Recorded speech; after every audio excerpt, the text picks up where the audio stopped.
Please be seated. The sitting is open. The court meets this morning to hear the State of Israel present its single round of oral argument on the request for the indication of provisional measures submitted by the Republic of South Africa on 29 December 2023 in the case concerning application of the Convention on the Prevention and Punishment of the Crime of Genocide in the Gaza Strip, South Africa versus Israel. I shall now give the floor to the co-agent of Israel, Mr. Tal Becker. You have the floor, Excellency.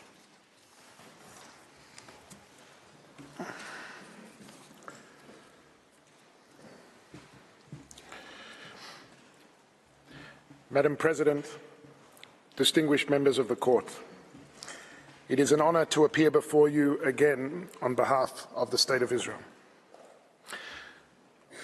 The State of Israel is singularly aware of why the Genocide Convention, which has been invoked in these proceedings, was adopted.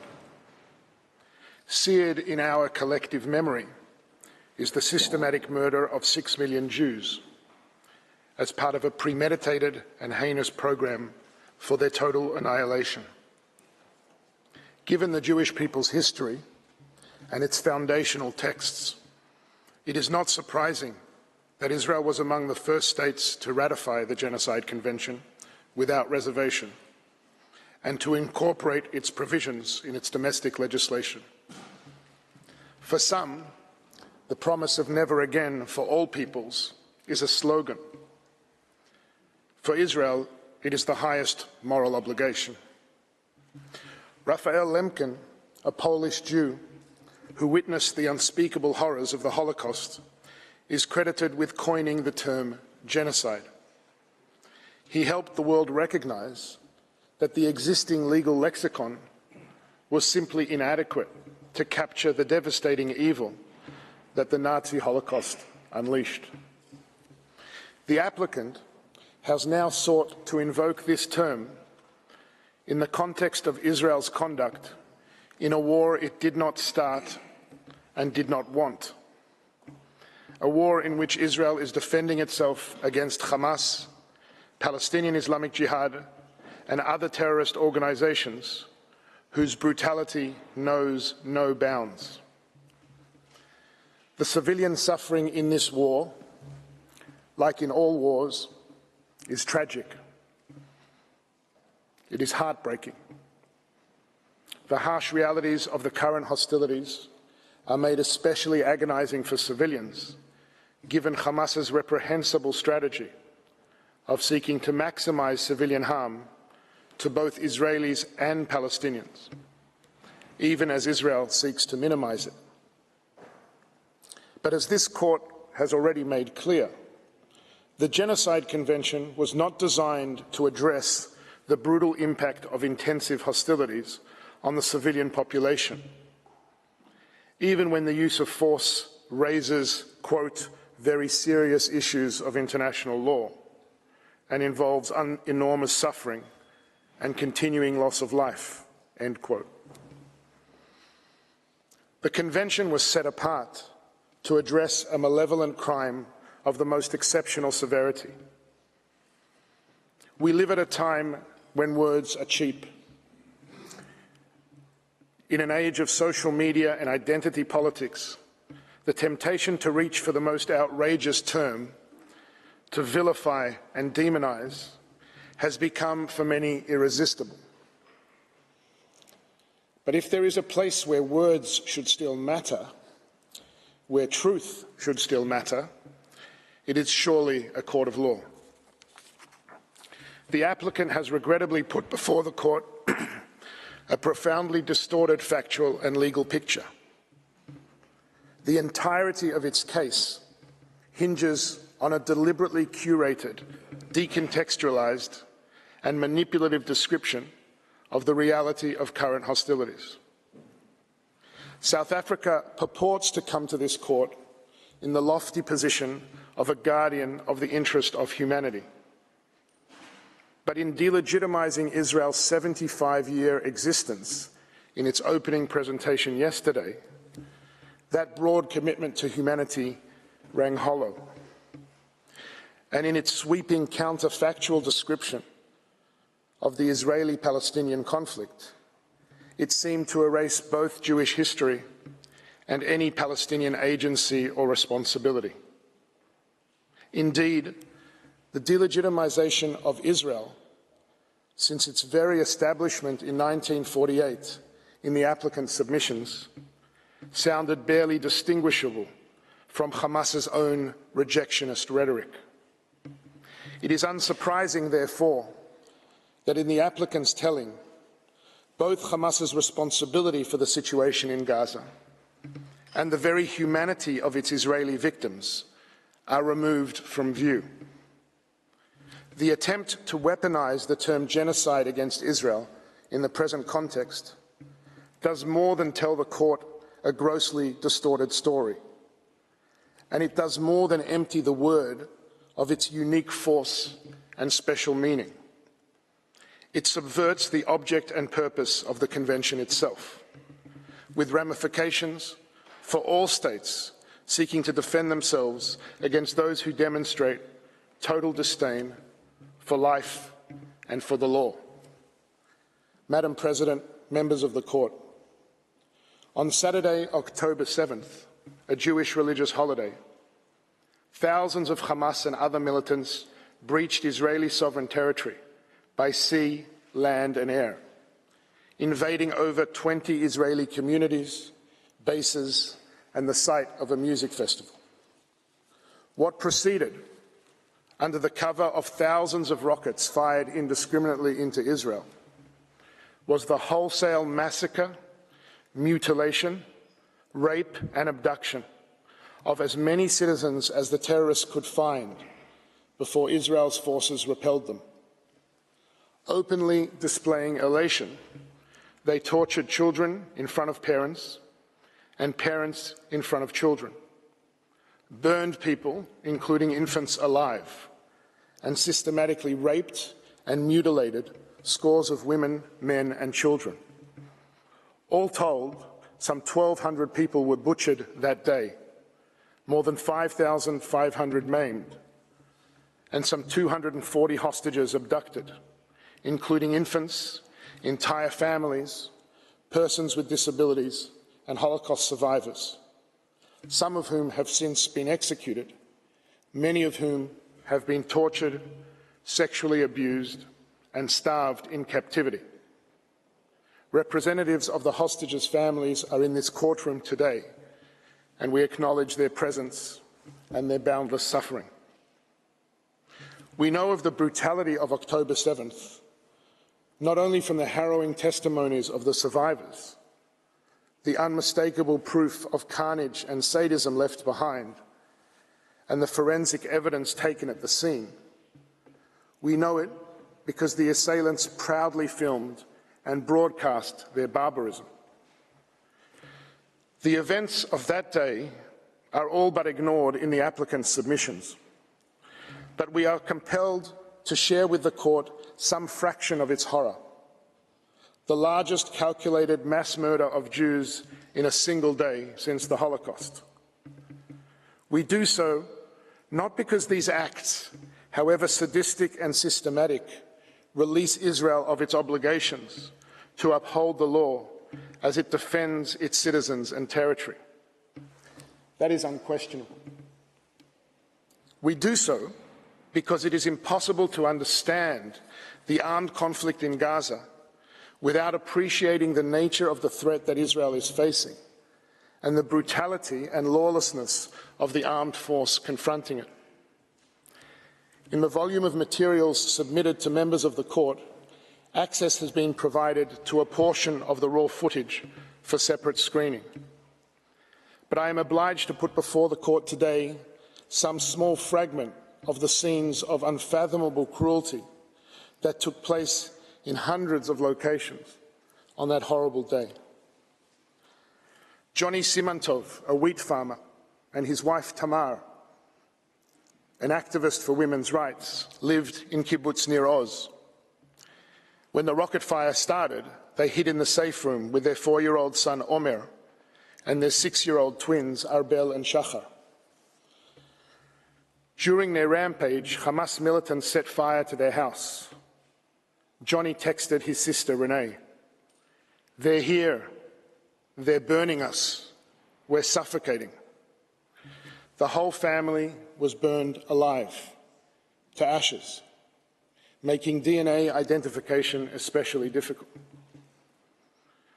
A survivor of the Nova Music Festival massacre testified to police to witnessing a Hamas militant brutally raping a young woman, as another militant cut off her breast and toyed with it. A second militant then raped her again, shooting her in the head while still inside her. In one video recorded by a home surveillance system, a Hamas militant throws a grenade into a safe room where a father and his two sons have rushed to hide. The father is killed. The two sons are injured and bleeding as a militant pulls them into the living room. One child can be heard screaming to his brother, "Why am I alive? I can't see anything. They're going to kill us." The militant casually opens the fridge, takes out a bottle and drinks. And then there is this recording from Kibbutz Mefalsim.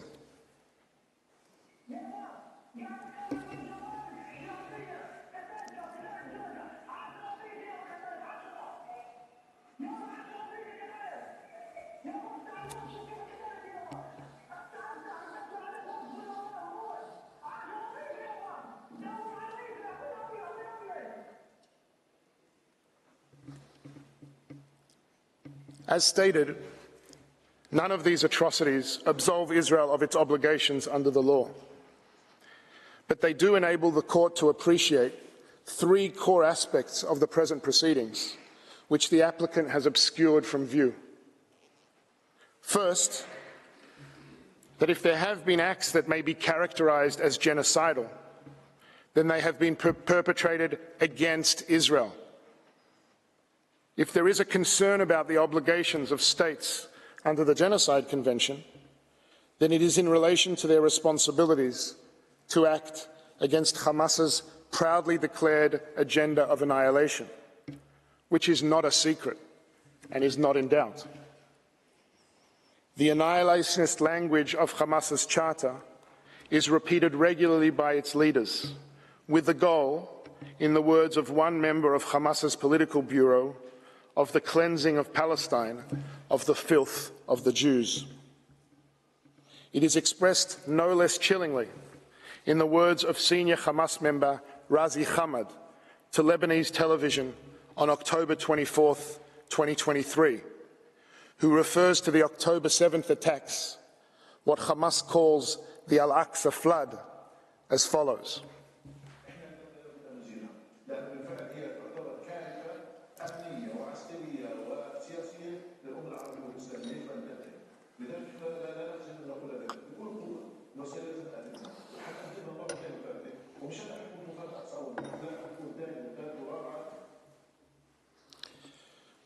In the continuation of this interview, Hamad is asked, "Does that mean the annihilation of Israel?" "Yes, of course," he says. "The existence of Israel is illogical." And then he says, "Nobody should blame us for the things we do. On October 7th, October 10th, October 1 millionth, everything we do is justified." End quote. Given that on October 7th, before any military response by Israel, South Africa issued an official statement blaming Israel for, quote, "the recent conflagration," essentially blaming Israel for the murder of its own citizens, one wonders whether the applicant agrees.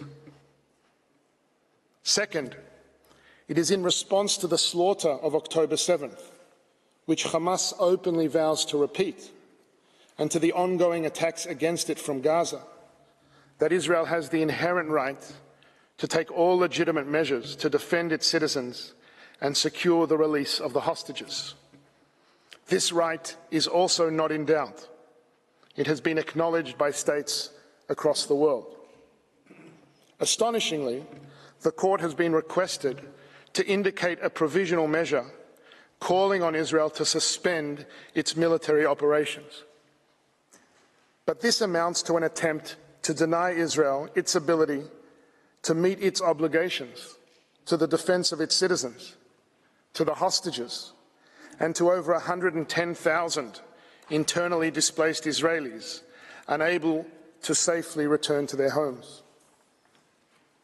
The applicant in its submissions to the court makes almost no mention of the ongoing humanitarian suffering of Israel's citizens at the hands of Hamas, and treats the hostages still held in captivity as barely an afterthought. But is there a reason these people on your screen are unworthy of protection?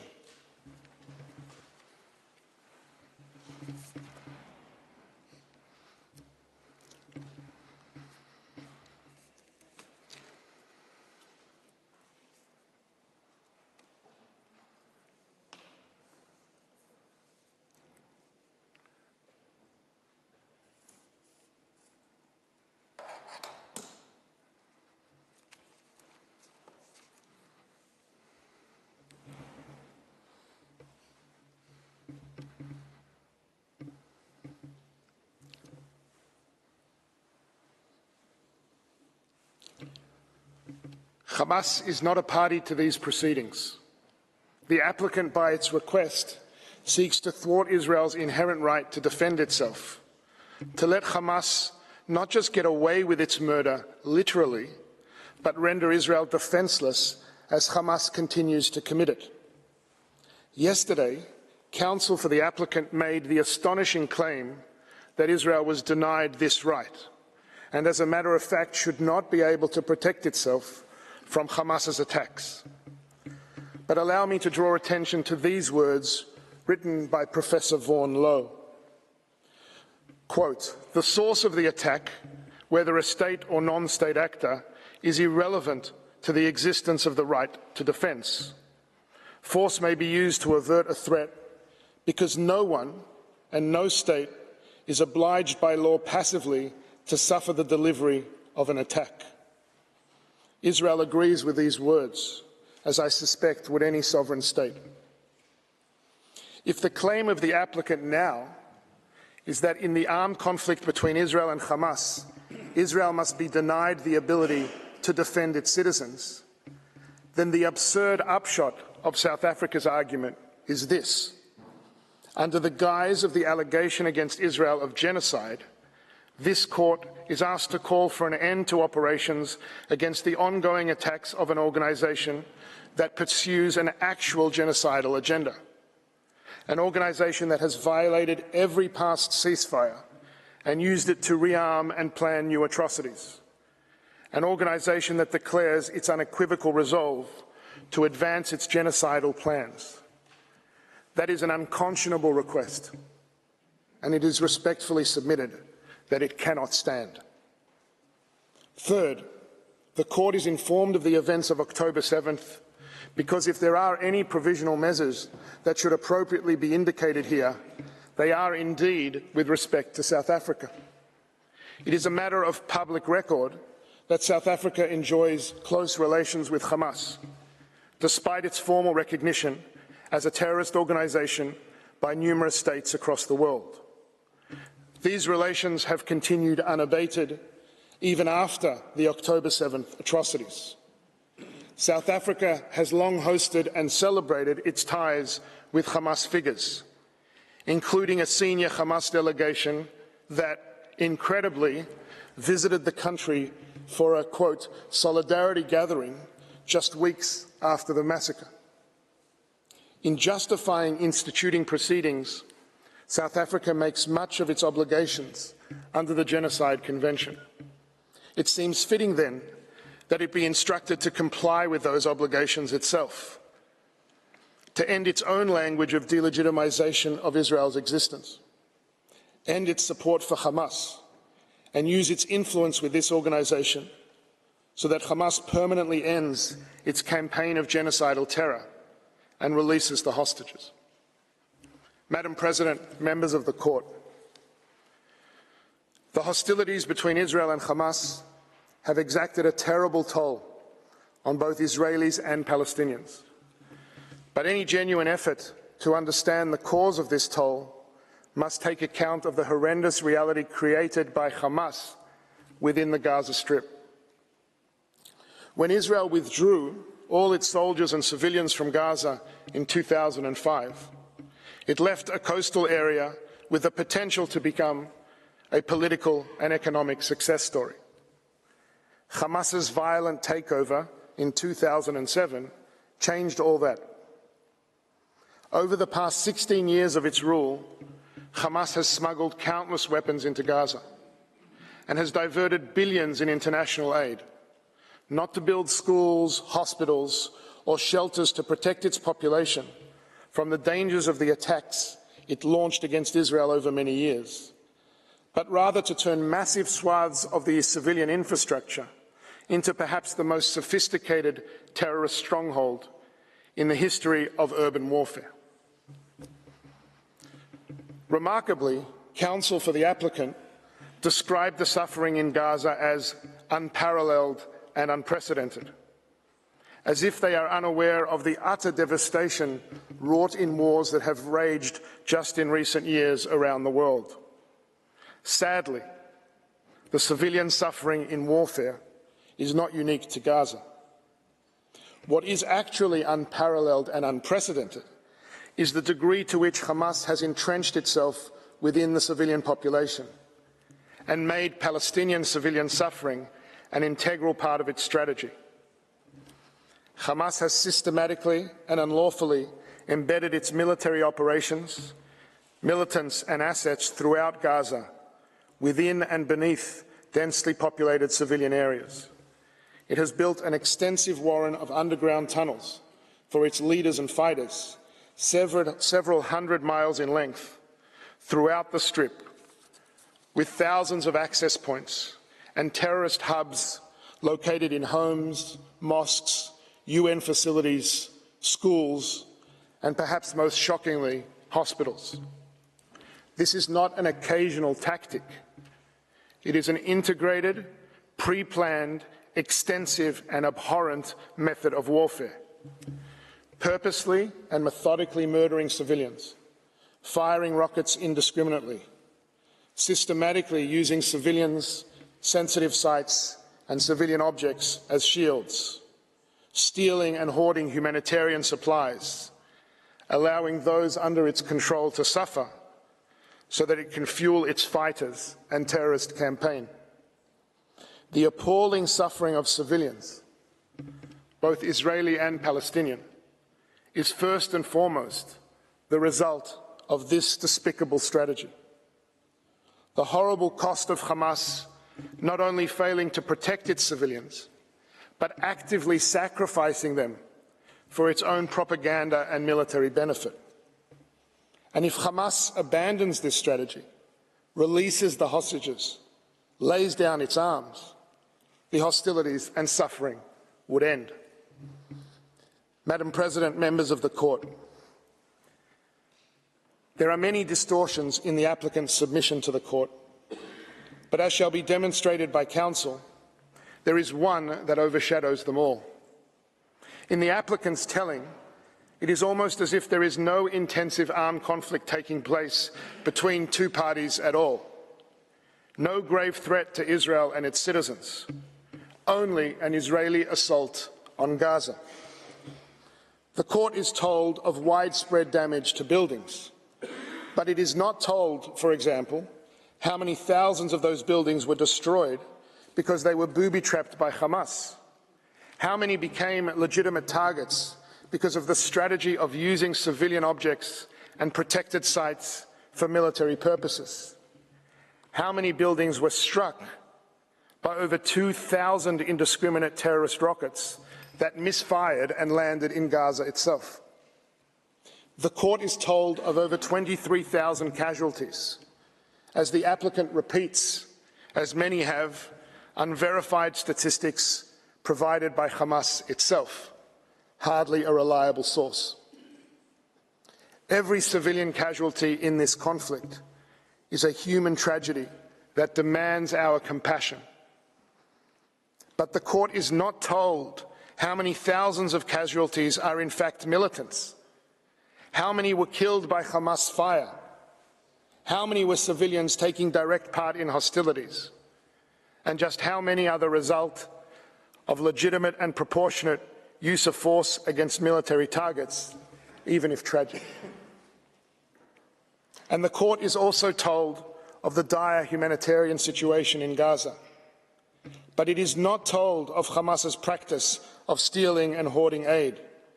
It is not told of the extensive Israeli efforts to mitigate civilian harm, of the humanitarian initiatives being undertaken to enable the flow of supplies and provide medical attention to the wounded. The applicant purports to describe the reality in Gaza, but it is as if Hamas and its total contempt for civilian life just do not exist as a direct cause of that reality. Hamas is widely estimated to have over 30,000 fighters and is known to bring minors no older than 15 or 16 into its ranks. They are coming for us.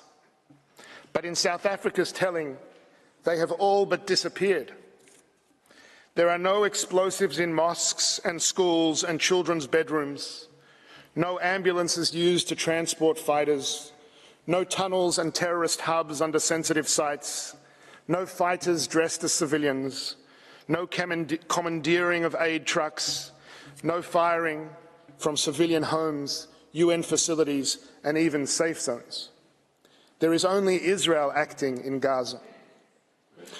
The applicant is essentially asking the court to substitute the lens of armed conflict between a state and a lawless terrorist organization with the lens of a so-called genocide of a state against a civilian population. But it is not offering the court a lens. It is offering it a blindfold. Madam President, members of the court, the nightmarish environment created by Hamas has been concealed by the applicant, but it is the environment in which Israel is compelled to operate. Israel is committed, as it must be, to comply with the law, but it does so in the face of Hamas's utter contempt for the law. It is committed, as it must be, to demonstrate humanity, but it does so in the face of Hamas's utter inhumanity. As will be presented by Council, these commitments are a matter of express government policy, military directives and procedures. They are also an expression of Israel's core values.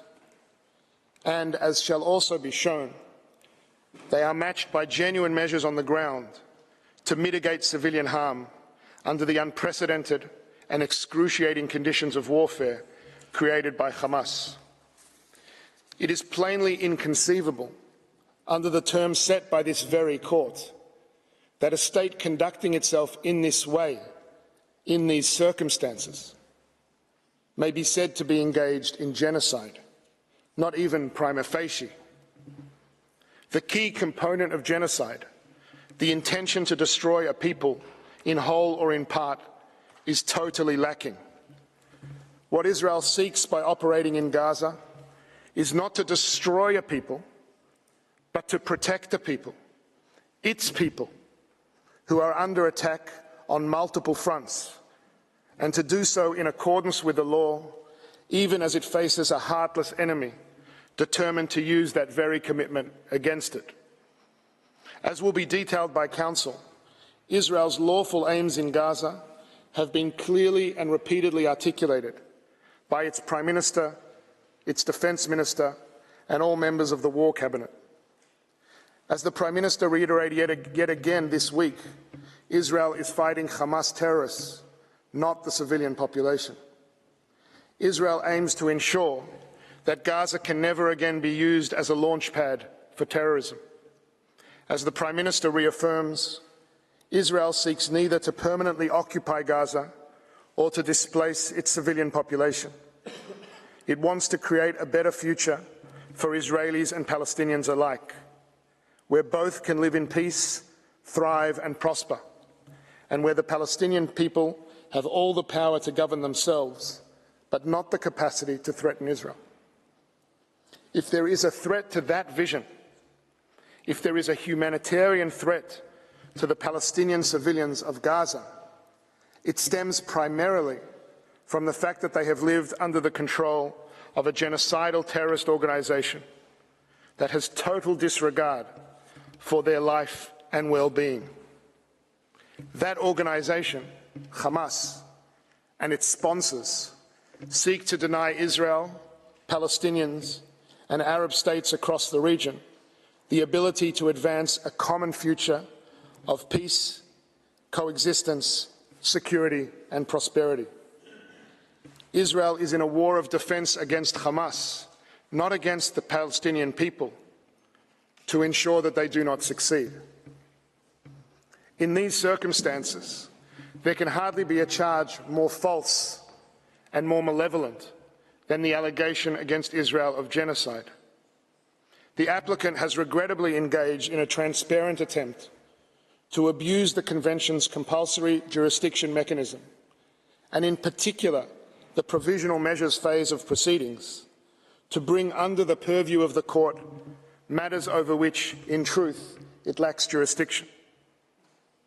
Madam President, members of the court, the Genocide Convention was a solemn promise made to the Jewish people and to all peoples of never again. The applicant, in effect, invites the court to betray that promise. If the term genocide can be so diminished in the way that it advocates, if provisional measures can be triggered in the way that it suggests, the Convention becomes an aggressor's charter. It will reward, indeed encourage, the terrorists who hide behind civilians at the expense of the states seeking to defend against them. To maintain the integrity of the Genocide Convention, to maintain its promise and the court's own role as its guardian, it is respectfully submitted that the application and request should be dismissed for what they are, a libel designed to deny Israel the right to defend itself according to the law from the unprecedented terrorist onslaught it continues to face, and to free the 136 hostages Hamas still holds. I thank you for your kind attention.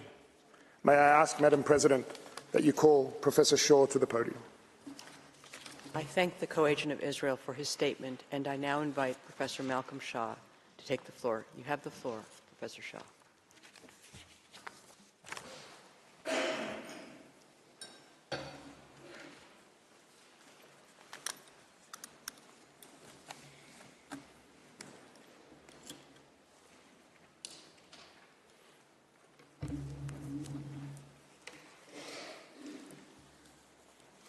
Madam President and members of the Court, it is a great honour to appear before you again and a privilege to appear on behalf of the State of Israel. It is my task today to address the issues falling within the general categories of prima facie jurisdiction and the preservation of alleged rights sought to be protected. However, I would like first to make a preliminary comment about the key question of context. It constitutes the framework for the consideration of this request for the grant of provisional measures. South Africa casts its net widely. In its application, it uses the word context many times. In particular, it declares that it is important to place the acts of genocide in the broader context of Israel's conduct towards the Palestinians during its 75-year-long apartheid. Leaving aside the outrageous nature of that statement, why stop at 75 years? Why not refer to 1922 and the approval by the Council of the League of Nations of the British Mandate? Or 1917, the proclamation of the Balfour Declaration? Maybe also include the entry into the land of Israel of the Israelite tribes some 3,500 years ago. No.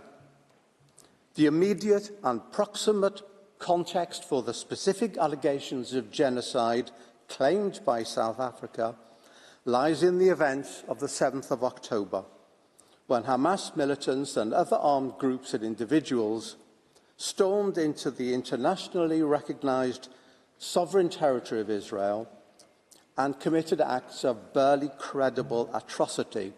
It was these events that truly constitute the real context for South Africa's allegations.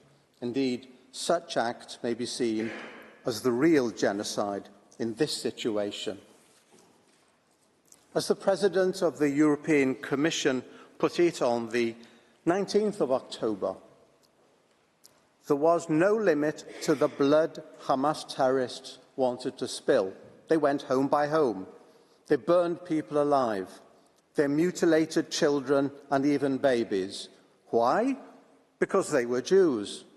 Because they were living in the state of Israel. And Hamas's explicit goal is to eradicate Jewish life from the Holy Land.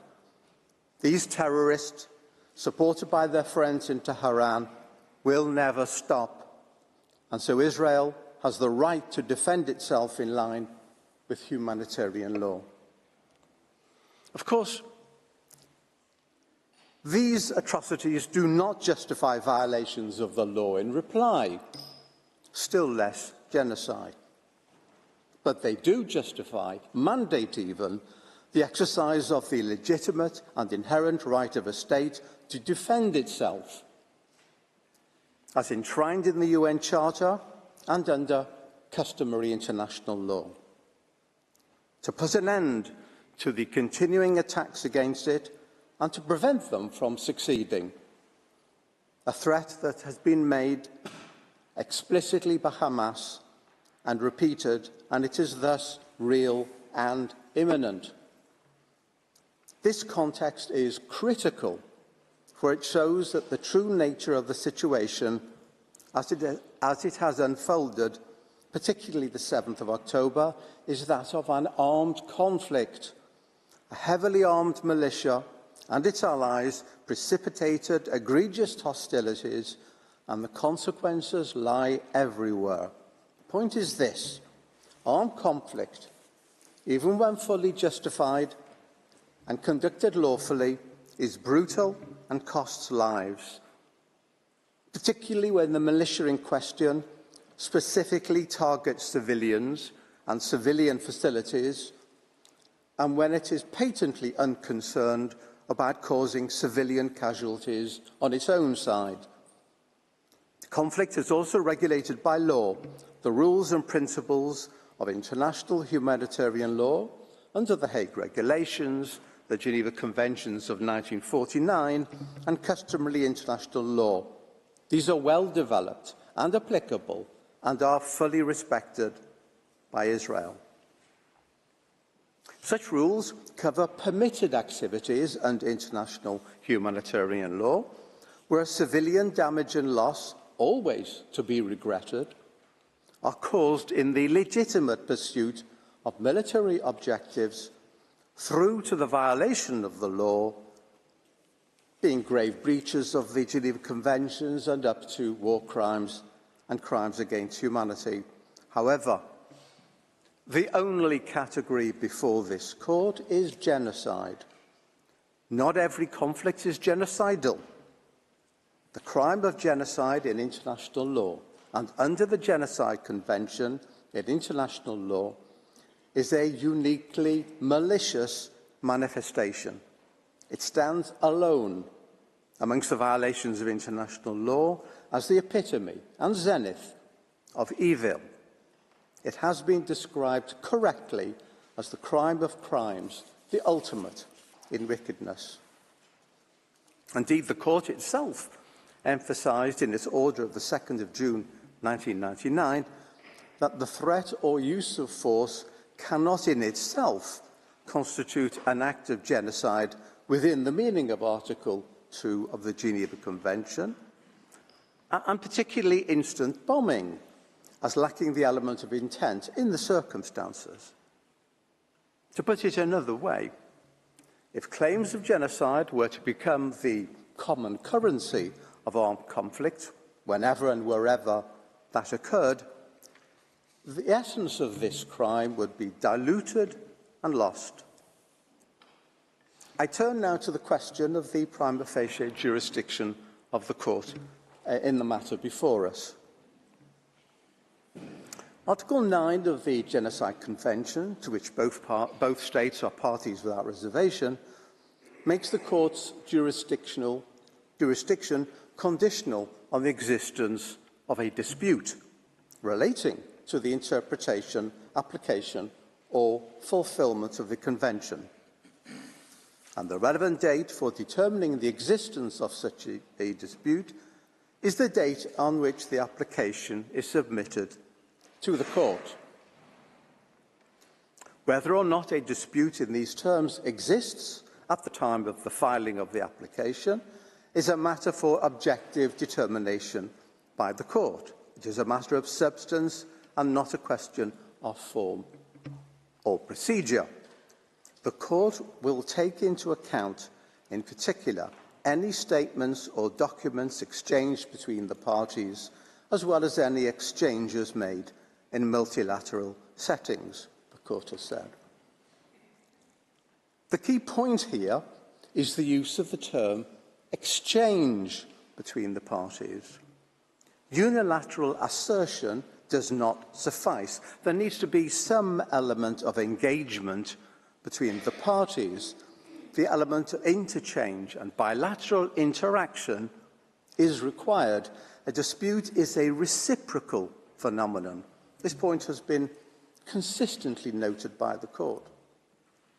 For example, the court reaffirmed in the Myanmar case the view that it had expressed earlier, that in order for a dispute in the sense of Article 9 to exist, it must be shown that the claim of one party is positively opposed by the other.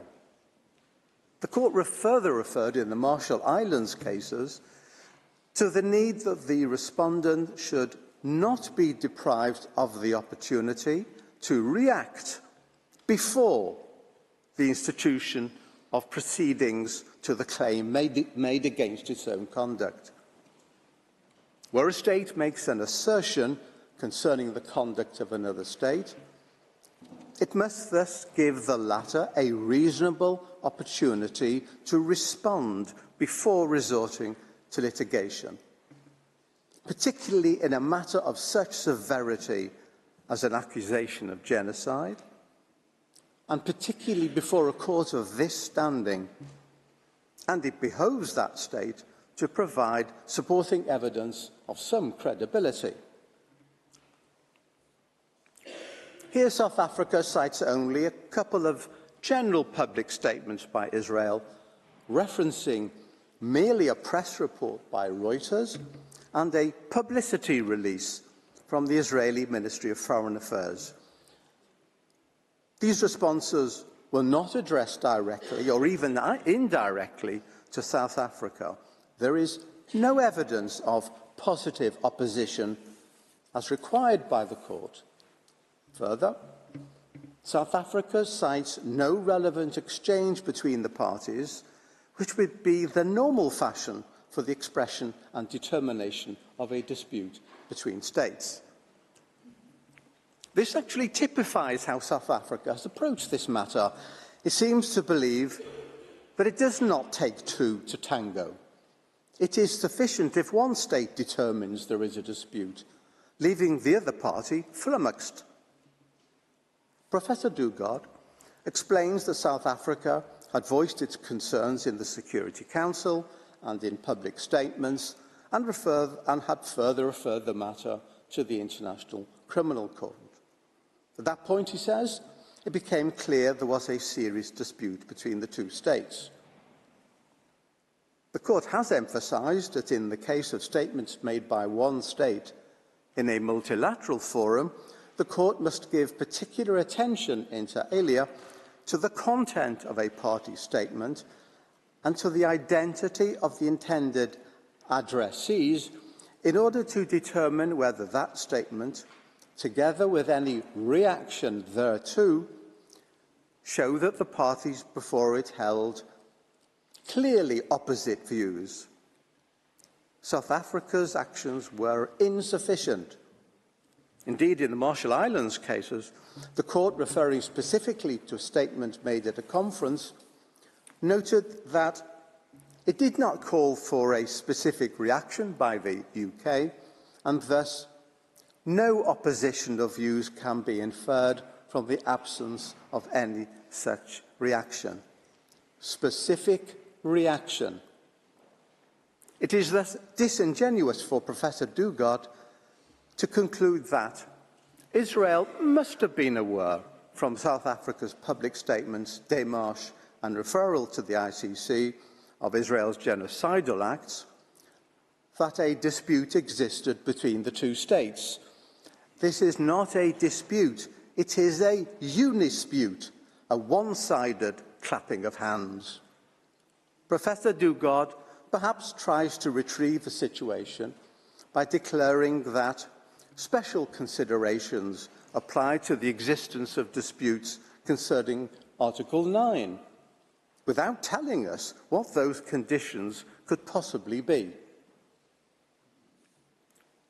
We come now to the rather bizarre story of the exchange of note verbal. Professor Dugard would have us believe that such exchanges are merely a matter of courtesy of little real consequence. This is not the normal understanding of such notes and their importance in international relations, but he says this for a reason, as we shall see. South Africa instituted proceedings against Israel on the 29th of December. In its long recital, the application notes that on the 21st of December, South Africa sent a note verbal to Israel, raising its concerns about genocide in Gaza. The application further states that Israel has not responded directly to South Africa's note verbal. This is incorrect. Israel did indeed respond that very day, informing South Africa that the note verbal has been forwarded to Capital and that a response was expected shortly. South Africa confirmed the next day that it had received the message. On the 26th of December, the Director General of Israel's Ministry of Foreign Affairs proposed to his counterpart in the Department of International Relations and Cooperation of South Africa by text to schedule a meeting at his earliest convenience in order to discuss the issues raised.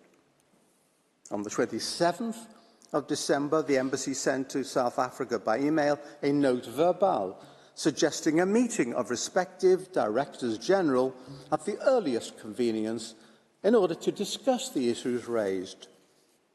An attempt by the embassy to hand-deliver the note was refused due to a national holiday, and the South African Department of International Relations specifically advised the embassy on the 28th of December to hand-deliver the note on the 2nd of January. The application was instituted on the 29th of December. This was an attempt by the State of Israel, in good faith, to open a dialogue and discuss South Africa's concerns. However, not only was this ignored at the relevant time, but South Africa proceeded to institute proceedings the following day and declared in its application that no reply had been received to its note verbal, which was patently not the case. Perhaps realizing the effect of this, South Africa, with some haste, sent a note verbal on the 4th of January, which essentially just repeated the contents of the note of the 21st of December, but it explained the following day in a letter to the registrar that the Israeli note had not been received by the appropriate team. Israel has proof of receipt. It also stated that the dispute is plainly not capable of resolution by way of a bilateral meeting.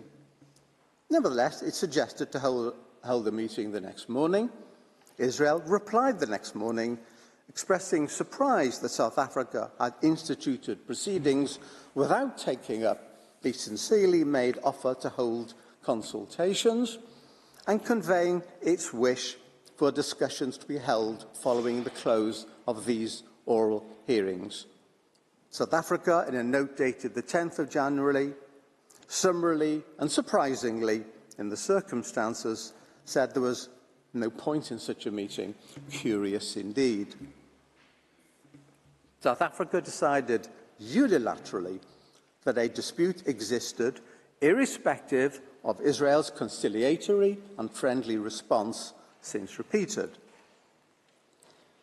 Perhaps had South Africa taken up this offer, at the time proffered as a result of its own note, the parties may have decided there was no dispute as such to place before the court under the Genocide Convention, and that South Africa's expressed concerns over the genocide allegation would have been assuaged.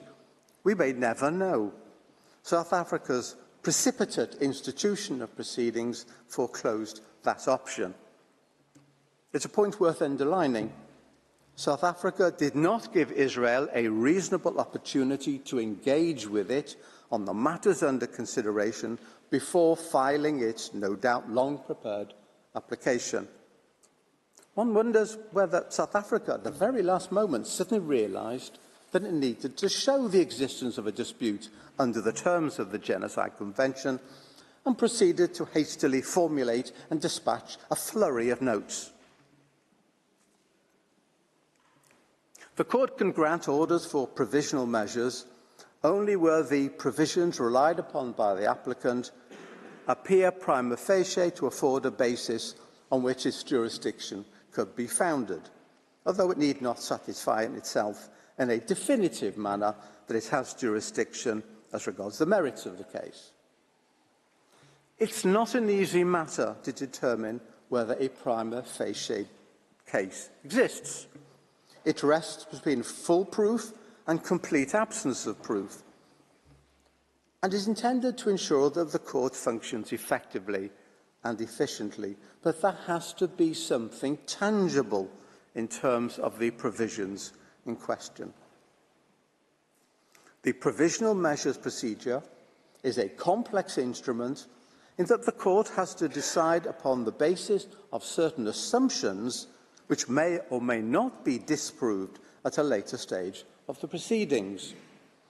This is particularly difficult in such an egregious matter as an allegation of genocide. Were understood by the...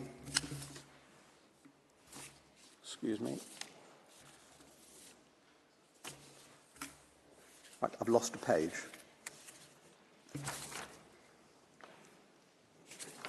Okay. Well, the standard of proof at the merit stage is high, the court having made it clear that claims against a state involving charges of exceptional gravity must be proved by evidence that is fully conclusive.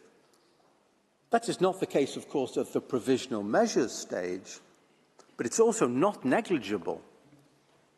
The court is asked to grant, in this case, a number of measures that in effect assume that the party in question is committing genocide. As Mr. Staker will show later this morning, mud is thrown at a stage before conclusive proof, and it may stick even if the accusation is comprehensively disproved at the merits phase, as we expect. A serious political and security price may be paid by the grantee of such measures, even though it may later be shown to be completely unwarranted. This must surely require that the court acts with caution and understanding, particularly in evaluating the components of the allegation in law. Provisional measures are intended to constitute a shield and not a sword, to preserve, not undermine, rights. We have shown that one element of Article 9, that of the need to demonstrate the existence of a dispute, as understood by the court in the light of its case law, is lacking. The second element concerns the question as to whether the act complained of by the applicant can be seen as falling within the provisions of the Convention. The Court has noted that only at the merit stage can it be determined whether the provisions in question of the Convention have been violated. To accomplish this, the necessary specific intent to destroy in whole or in part a national, ethnical, racial or religious group as such has to be proved. However, this cannot be read as a complete rejection of consideration of the intent criterion for current purposes. The Court in the Myanmar case noted that a finding of violations at the merit stage notably depends on the existence of intent, notably, not exclusively. Myanmar is not a ruling that intent is irrelevant in a consideration of prima facie jurisdiction. It is a ruling that, in conclusion as to whether or not violations have actually occurred, is a matter for the merits which notably depends on an assessment of intent. This clearly leaves open the possibility that intent is indeed a factor in determining prima facie jurisdiction in provisional measures proceedings. This also comports with the logic of the situation. The Act's elements of the definition of genocide are listed in Article 2, and for present purposes there is no need to go through them. The issue is this: what determines the existence of the crime of genocide is the intention to destroy, in whole or in part, a particular group as such. That is what distinguishes genocide from other international law crimes, such as war crimes or crimes against humanity.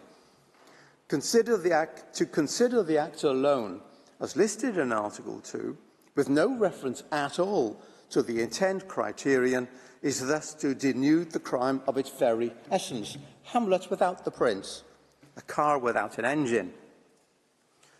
We are at the provisional measures phase of this case. South Africa does not have to prove that genocidal acts have been or are being committed, but it does have to show that the Genocide Convention is in play. After all, this Court has no jurisdiction to consider any other alleged crimes, however serious. We are only concerned with genocide. It is indeed a difficult balance for the Court. The Court has stated that what is required at this stage is to establish whether the acts complained of are capable of falling within the provisions of the Genocide Convention. But the acts complained of may only be capable of falling within the provisions of the Genocide Convention if the intent is present. Otherwise, such acts cannot constitute genocide. The factor intent colours the whole question of Article 2 acts. In other words, that there is prima facie evidence that the acts that may fall within the Convention, necessarily importing the intent element, have been established as such. South Africa accepts the need to demonstrate intent. It referred to the concept of specific intent in its application, both generally and in the specific context of its discussion of the Court's prima facie jurisdiction in provisional measures proceedings. Indeed, South Africa placed a considerable emphasis upon intent in its pleadings yesterday by Ms. Hassim. Mr. Kaitobi devoted his whole pleading to this requirement. As far as the acts are concerned in this case, there is little beyond random assertions to demonstrate that Israel has or has had the specific intent to destroy, in whole or in part, the Palestinian people as such. The intention faced with the 7th of October atrocities and the continuing rocket fire and incarceration of the hostages on the part of Israel to act in order to defend itself so as to terminate the threats against it and rescue the hostages certainly exists. The intent to deal with the armed militants of Hamas and other such groups is undeniable. Were it the case, which we deny, that Israeli forces have transgressed some of the rules of conflict, then the matter would be tackled at the appropriate time by Israel's robust and independent legal system. But that is not the intent to destroy all or part of a people as such. Israel's actions in restricting its targeting practices to attack military personnel or objectives in accordance with international humanitarian law in a proportionate manner in each case, as well as its practice of mitigating civilian harm, such as by forewarning civilians of impending action by the unprecedented and extensive use of telephone calls, leafleting, and so forth, coupled with the facilitation of humanitarian assistance, all demonstrate the precise opposite of any possible genocidal intent. South Africa, in seeking to discover the necessary intent, presents a distorted picture. It misunderstands the nature and provenance of certain comments made by some Israeli politicians. Let me try and explain the big picture. Israel possesses a clear and effective structure of authority with regard to governmental decision. The war against Hamas is managed on behalf of the government by two central organs: the Ministerial Committee on National Security Affairs and the War,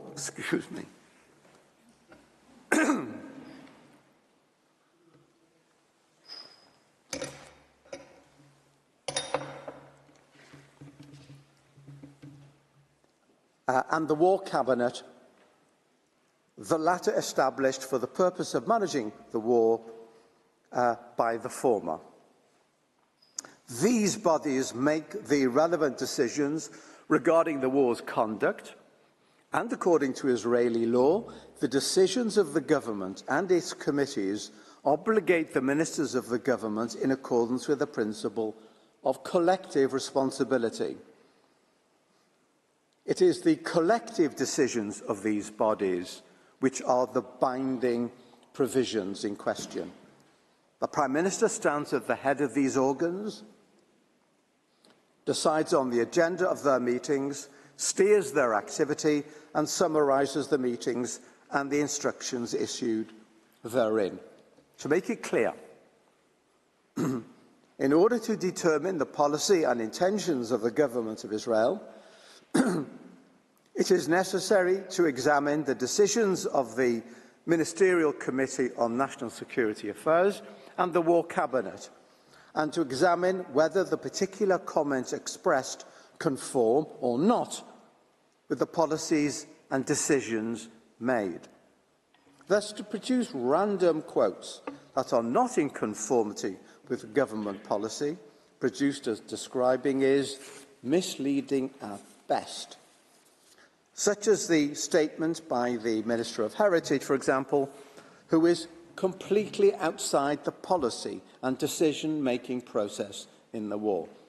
In any event, his statement was immediately repudiated by members of the War Cabinet and other ministers, including the Prime Minister. In tab 1A of the volume which Israel has submitted to the court, one may find numerous excerpts from internal cabinet decisions that attest to Israel's true intent throughout this war. For example, one finds the instructions from the Prime Minister in a meeting of the Ministerial Committee on National Security Affairs from the 29th of October, stating the following. 1.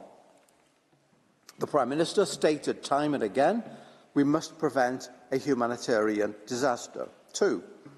The Prime Minister indicated the possible sorts of solutions that will ensure required supply of water, food and medicine, increasing the amount of trucks entering with the necessary inspections. 3.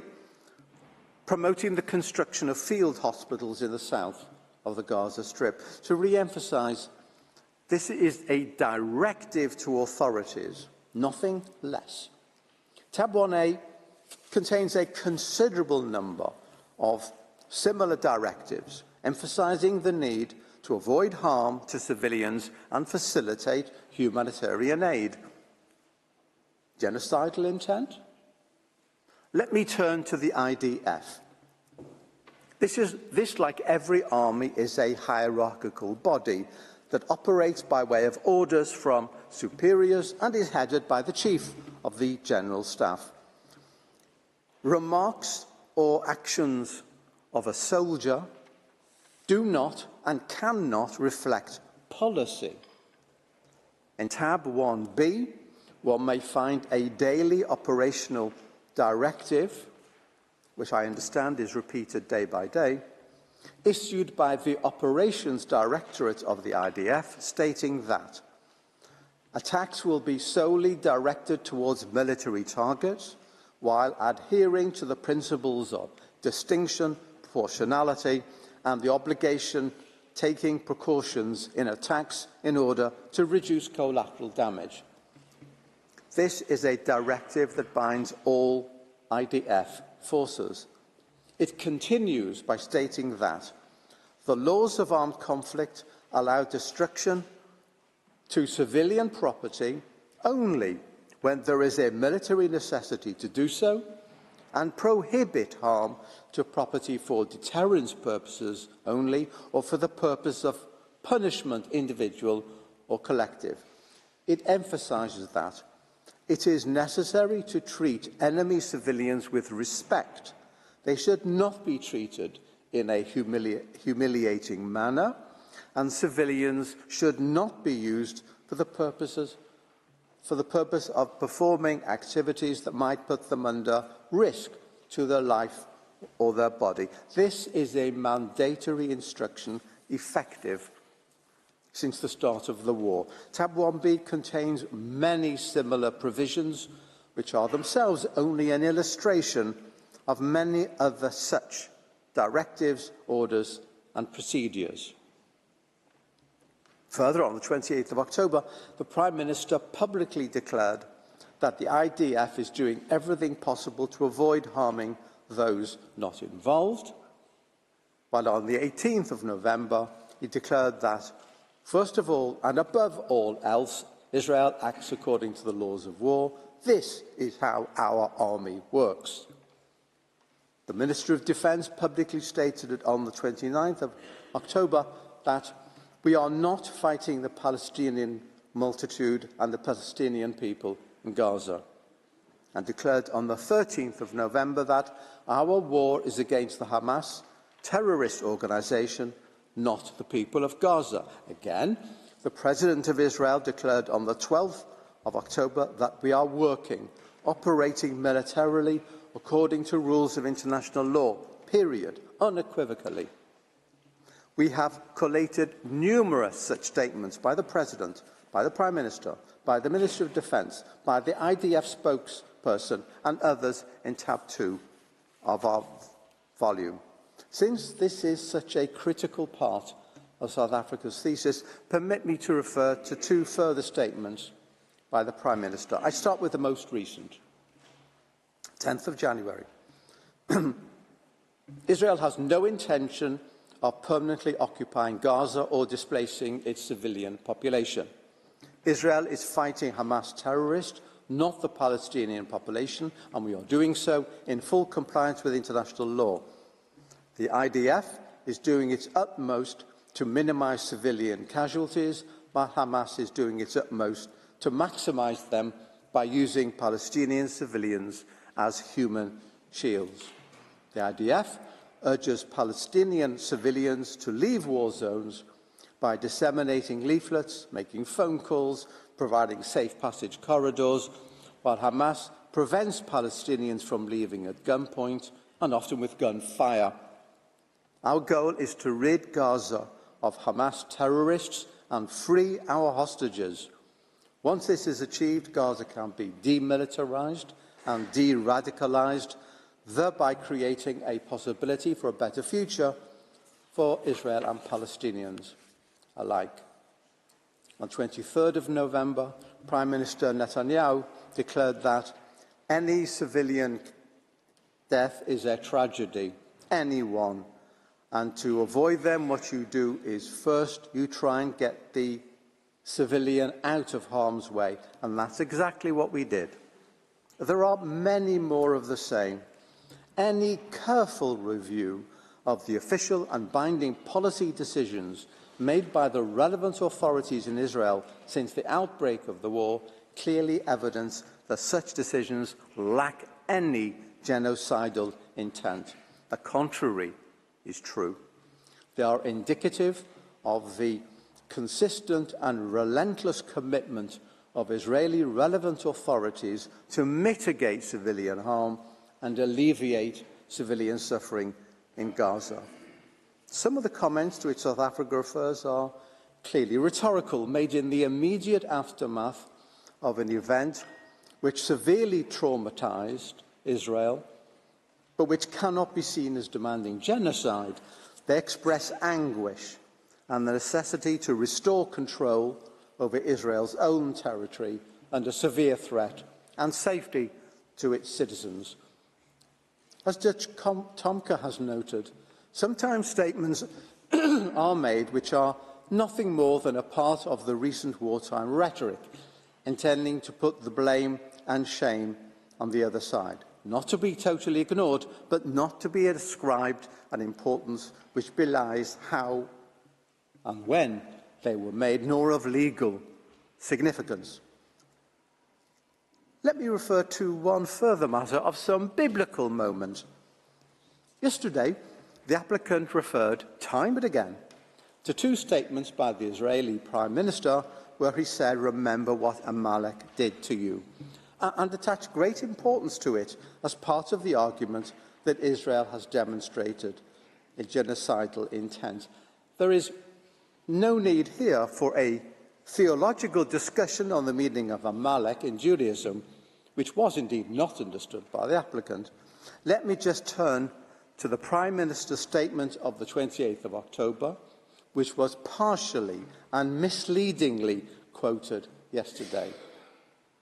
He said, "We are now entering the second phase of the war, which its objectives are clear: destruction of the military and governmental capabilities of Hamas and the return of the hostages back home. In the last couple of days, I have met with our soldiers in the bases, in the field, in the north and in the south. Remember what Amalek has done to you. We remember and we are fighting. In front of our brave and hero soldiers, there is one prior mission: to defeat the murderous enemy and secure our existence in our land. The IDF is the most moral army in the world. The IDF does everything to avoid harming the uninvolved." Tab 3 lists and addresses additional examples of misleading quotes by the applicant regarding Israel's policy. It is thus our conclusion that South Africa has failed to demonstrate the prima facie jurisdiction of the court. I turn to the next issue. As the court has noted, its power to grant provisional measures has its object the preservation of the respective rights claimed by the parties in a case pending its decision on the merits. At the provisional measures stage, the court does not need to determine that such rights do actually exist in a definitive manner, but it must establish that such rights are plausible. South Africa yesterday dealt with this rather lightly. We can safely say that plausibility is an elusive concept. Simply declaring that claimed rights are plausible is insufficient. The issue was addressed by Judge Greenwood in the border area case when he emphasised that what is required is something more than assertion but less than proof. In other words, the party must show that there is at least a reasonable possibility that the right it claims exists as a matter of law and will be adjudged to apply to that party's case. He later discussed this in terms of a reasonable prospect of success. What is clear is that the court has sought to tie plausibility to particular treaty provisions or to general rules of international law. The court has also considered claims of fact in this context as well as law, such as the finding as to whether Equatorial Guinea plausibly used the building at 42 Avenue Foch for diplomatic purposes. In this case, the court did not limit itself to considering whether the applicant plausibly held the rights in question under international law, but extended the field of inquiry to include consideration as to whether it was plausible that the respondent had breached the rights in question. This approach appears also in Ukraine and Russia, where the court concluded that, on the basis of the evidence presented by the parties, it appears that some of the acts complained of by Ukraine fulfill this condition of plausibility. In other words, the court was prepared to consider not only the question of the plausibility of rights,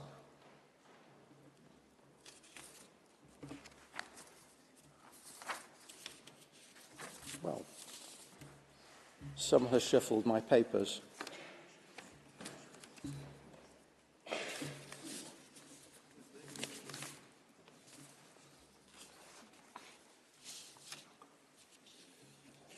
Well, but also the question of the possible breach of such rights. The power of the court to indicate provisional measures under Article 41 of the statute has its object.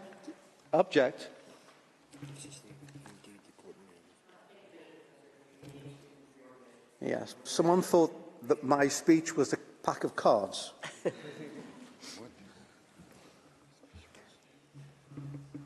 Indeed, in the Jadav case, my apologies, the court was prepared to examine evidence as to the existence of asserted rights and whether, as a matter of fact, the violations had plausibly happened. The final point to be made in this section of my pleading is simply to underline the obvious point that the court needs to consider the relevant respective rights of both parties, the respondent as well as the applicant. Article 41 provides that the purpose of the provisional measures is to preserve the rights of either party. I would note the court order of the 16th of March 2022 in Ukraine, Russia, stating that the power of the court to indicate provisional measures has as its object the preservation of the respective rights claimed by the parties.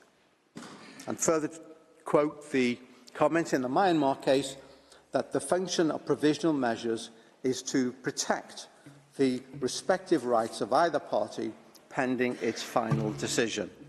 This mutual protection or balancing criterion in the light of the rights of both parties is intended to prevent either party being placed in a situation of disadvantage and to ensure that irreparable prejudice will not be caused to either party. I will look briefly at the relevant rights of both parties here. As regards the applicant, I make three simple and brief points. First, South Africa has presented a confusing and a partial recital of the facts. This will be discussed later this morning by Ms. Rajwan. Secondly, that the appropriate legal framework for this tragic situation is that of international humanitarian law.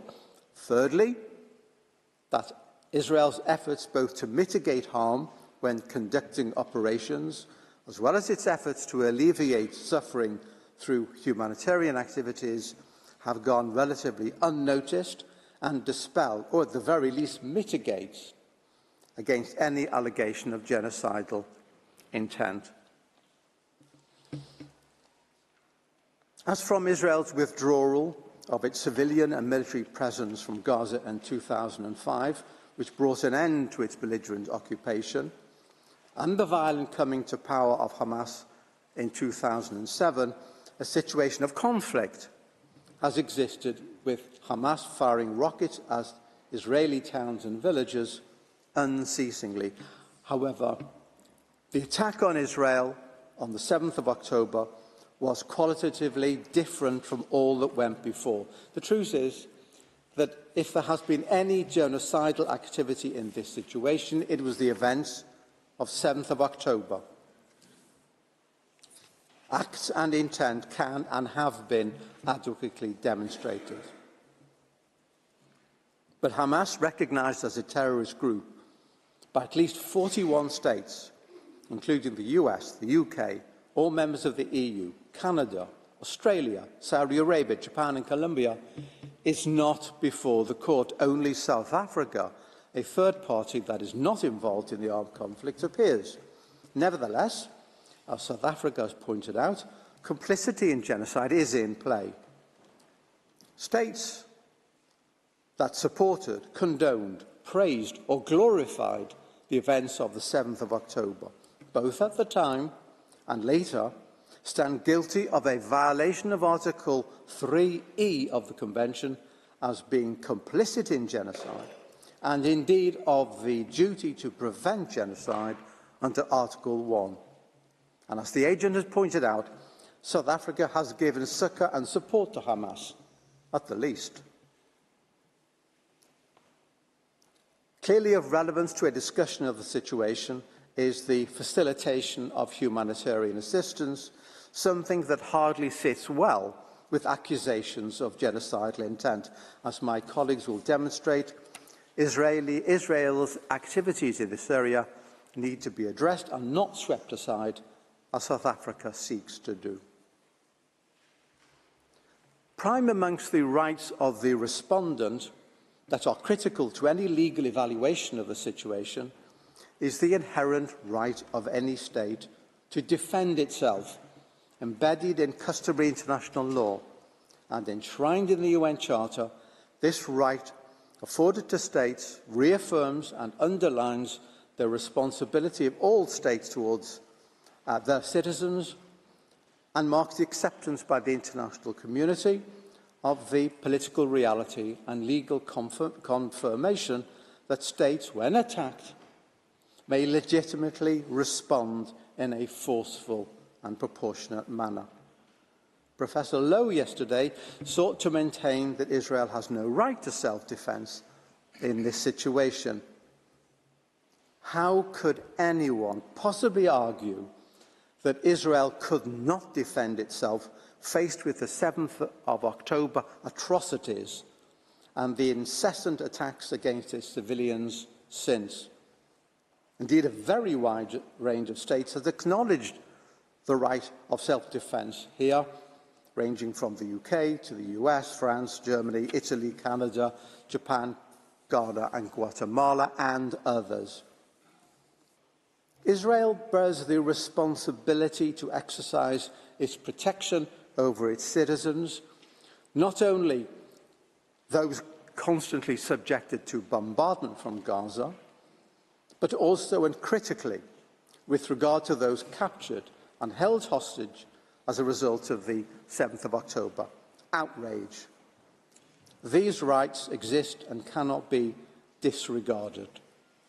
Of course, Israel does not have any right to violate the law, still less to commit genocide, and indeed it does not, but it does have every right to act to defend itself in accordance with the rules and principles of international law, and so it has done. A link has to be established between the rights asserted and the provisional measures requested, and this issue will be addressed by Mr. Staker.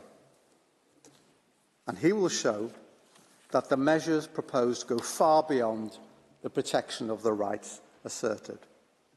Madam President, members of the Court, this is an important case. Allegations have been made which verge on the outrageous. The attack by Hamas on 7th of October, with its deliberate commission of atrocities clearly falls within the statutory definition of genocide. Israel's response was and remains legitimate and necessary. It acted and continues to act in a manner consistent with international law. It does so not in an unrestrained manner, but in investing unprecedented efforts in mitigating civilian harm at a cost to its operations, as well as alleviating hardship and suffering with investment of resources and efforts. There is no genocidal intent here. This is no genocide. South Africa tells us only half the story. Israel is guilty of genocide. We cannot deal with Hamas. Only Israel must be stopped from protecting its citizenry and eliminating the egregious threat that is Hamas. We cannot deal with Hamas. Meanwhile, we must bind the arms of the State of Israel. Hamas is for some other body. I conclude. First, the core of genocide is intent. Without intent, there can be no genocide in law. It is true for the merits. It is equally true for provisional measures. Any prima facie consideration, indeed, of intent, even at this preliminary stage, will only demonstrate its absence from Israel's activities. Second, there is here no dispute under the Genocide Convention as at the time of submission of the application, as alleged by South Africa and as required for prima facie jurisdiction. Indeed, South Africa's own precipitate activities with notes over recent weeks demonstrates the lack of its confidence in this respect, and that is telling. Thirdly, the rights to be protected in the provisional measures procedure cover not just the applicant, but also the respondent, and chief amongst these rights is that of the right and obligation to act to defend itself and its citizens. This must be considered and weighed by the court as against the false accusations levelled at Israel. Madam President, members of the court, thank you for your kind attention.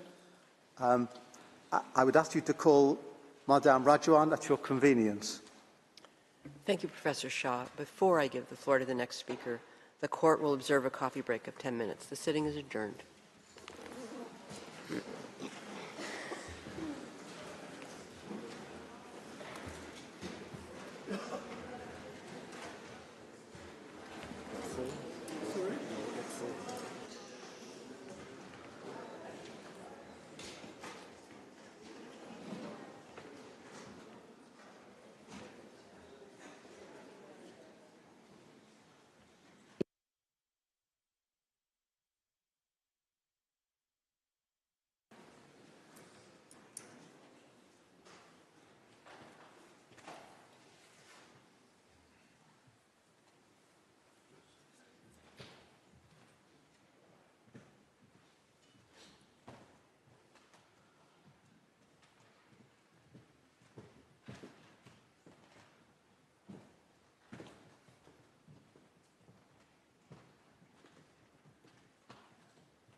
Please be seated.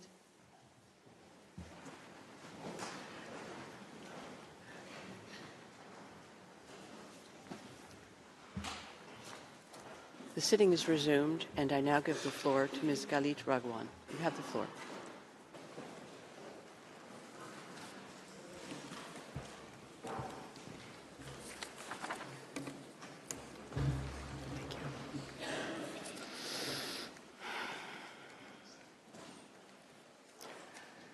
Madam President, members of the court, it is an honor to appear before you on behalf of the State of Israel. As Professor Shah noted, at this stage, South Africa does not need to prove that genocidal acts have been or are being committed. But it does have to show that the Genocide Convention is actually relevant. It has to show some level of acts and some level of intent. Professor Shah has spoken to the issue of express intent. It is my task to speak to the circumstances of Israel's actions. Israel cannot possibly comprehensively address today all of the allegations made in South Africa's application in this regard.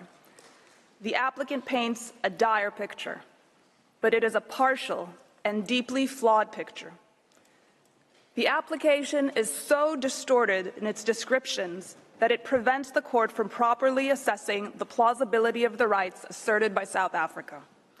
Plausibility cannot be determined based on the unsubstantiated allegations of one party to the proceedings alone, if Article 41 of the court statute is to have any meaning. In the time available, I will address three aspects of reality on the ground that the applicant has either ignored or misrepresented. First, Hamas's military tactics and strategy. Second, Israel's efforts to mitigate civilian harm during operational activity. And third, Israel's efforts to address humanitarian hardship in Gaza, despite Hamas's attempts at obstruction. With respect to Hamas's military tactics and strategy, it is astounding that in yesterday's hearing, Hamas was mentioned only in passing and only in reference to the October 7 massacre in Israel. Listening to the presentation by the applicant, it was as if Israel is operating in Gaza against no armed adversary, but the same Hamas that carried out the October 7 attacks in Israel is the governing authority in Gaza. And the same Hamas has built a military strategy founded on embedding its assets and operatives in and amongst the civilian population. Urban warfare will always result in tragic deaths, harm, and damage. But in Gaza, these undesired outcomes are exacerbated because they are the desired outcomes of Hamas. In urban warfare, civilian casualties may be the unintended but lawful result of attacks on lawfully military objectives. International humanitarian law recognizes this reality and provides a framework for balancing military necessity with humanitarian considerations. These do not constitute genocidal acts. In the current conflict, many civilian deaths are directly caused by Hamas. Booby-trapped homes detonate and kill indiscriminately. Mines in alleyways collapse structures around them. And over 2,000 rockets, misfired by Hamas, have landed inside Gaza, causing untold levels of harm. One telling example is a blast at the Al-Hali hospital on October 17. Hamas claimed that the Israel Defense Forces, the IDF, attacked the hospital. Headlines around the world rushed to repeat this claim. The IDF later proved, and U.S. intelligence and other national security intelligence agencies independently confirmed that the blast was the result of a failed launch from within Gaza. It was not, as Hamas claimed, the fault of the IDF. Damage to civilian structures is another fact claimed by South Africa as evidence of genocide. But South Africa does not consider the sheer extent to which Hamas uses ostensibly civilian structures for military purposes. Houses, schools, mosques, UN facilities, and shelters are all abused for military purposes by Hamas, including as rocket launching sites.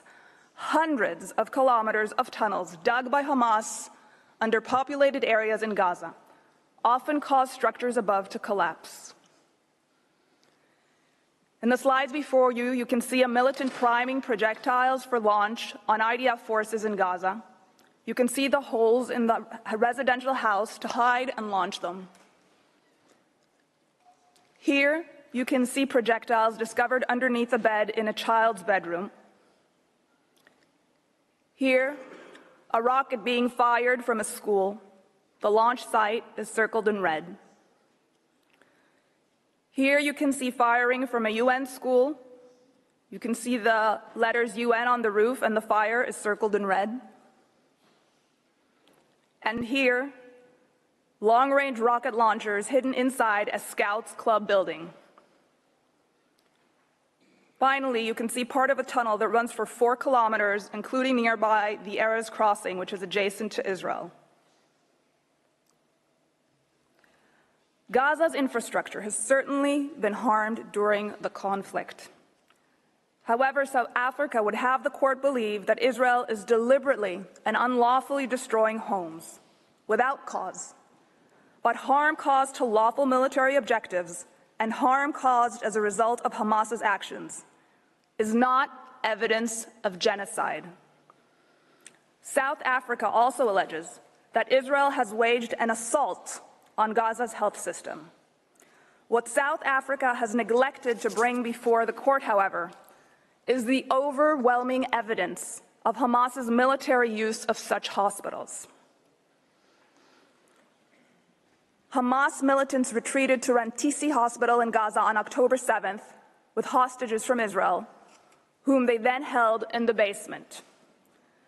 In the slide before you, you will see a militant going into Quds Hospital with an RPG. Hamas fired at IDF forces from near and from within the Quds Hospital. At Shifa Hospital, Gaza's largest, Hamas managed operations from a closed-off area. Here you can see an opening to the tunnel that ran for hundreds of meters directly under the hospital.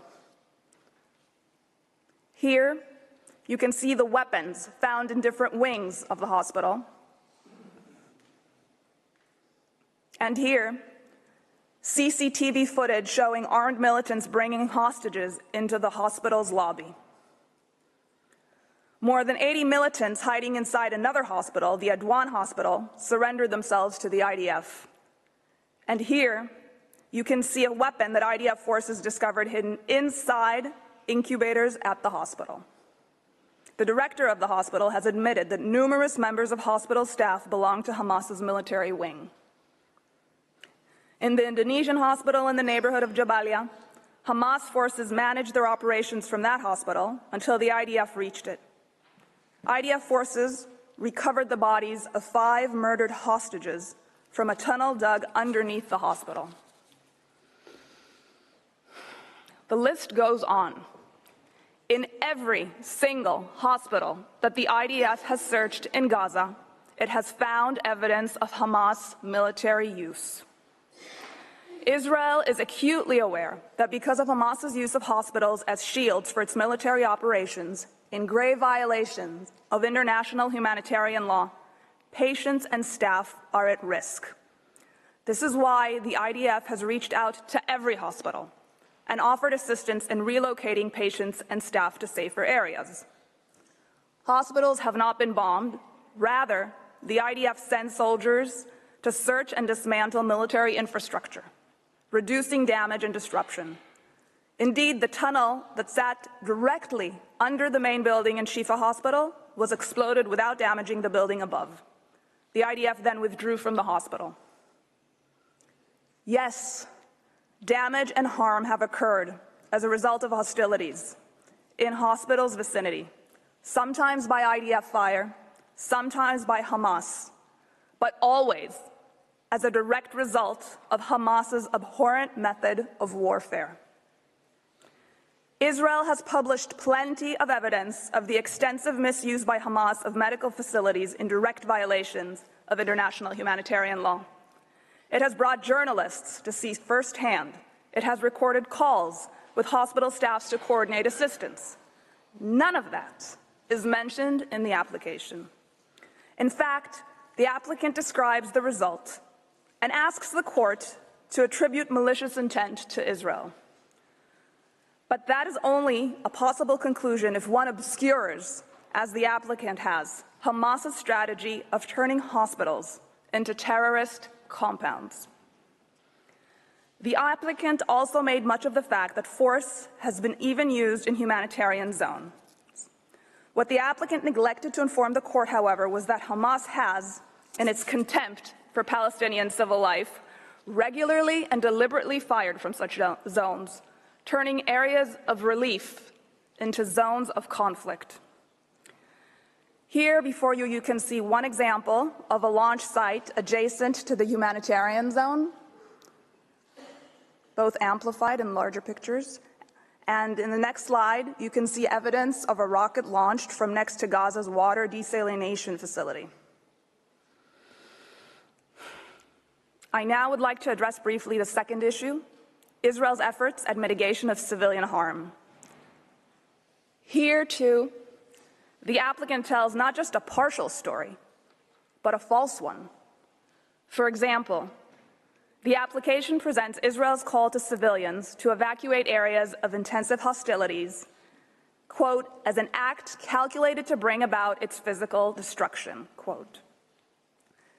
This is a particularly egregious allegation that is completely disconnected from the governing legal framework of international humanitarian law.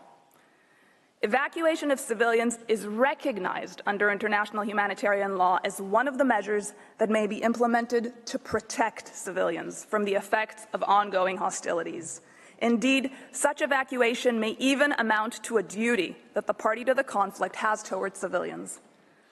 While temporary evacuation undoubtedly involves hardship and suffering, it is preferable to remaining in areas of intensive hostilities, all the more so when one party makes a concerted effort to use those civilians as shields.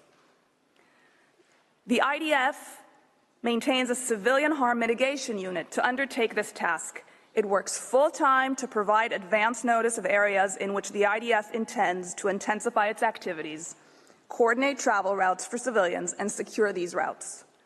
This unit has developed a detailed map so that specific areas can be temporarily evacuated instead of evacuating entire areas. On the slide before you, you can see that map divided into areas, as well as a screenshot of a video explaining the system in Arabic so civilians may understand it. The IDF also enacts localized pauses in its operations to allow civilians to move. It does this even though Hamas does not agree to do the same, and has even attacked IDF forces securing humanitarian corridors. Excuse me, I have a request from the interpreters that you slow down the pace of your speaking. Could you please do that? Thank you. Of course.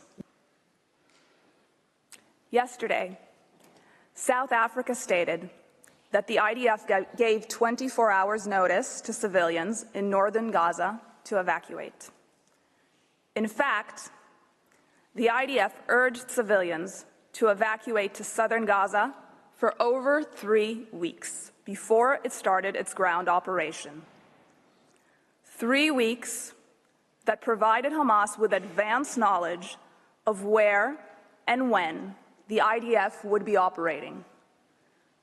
This 3-week period for temporary evacuation is a matter of common knowledge, and the applicant's misrepresentation of this fact is at best an unfamiliarity with the events, and at worst, a desire to tailor its story to a pre-existing narrative.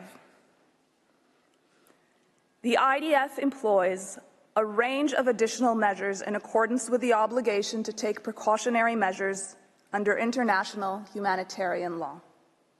For example, it provides effective advance warnings of attacks where circumstances permit.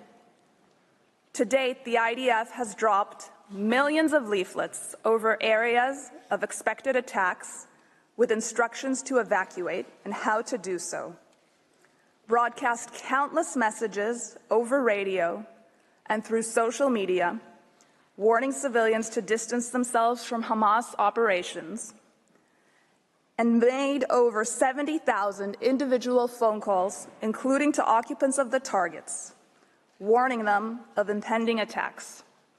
This requires time, it requires resources and intelligence, and the IDF invests all of these to save civilian lives.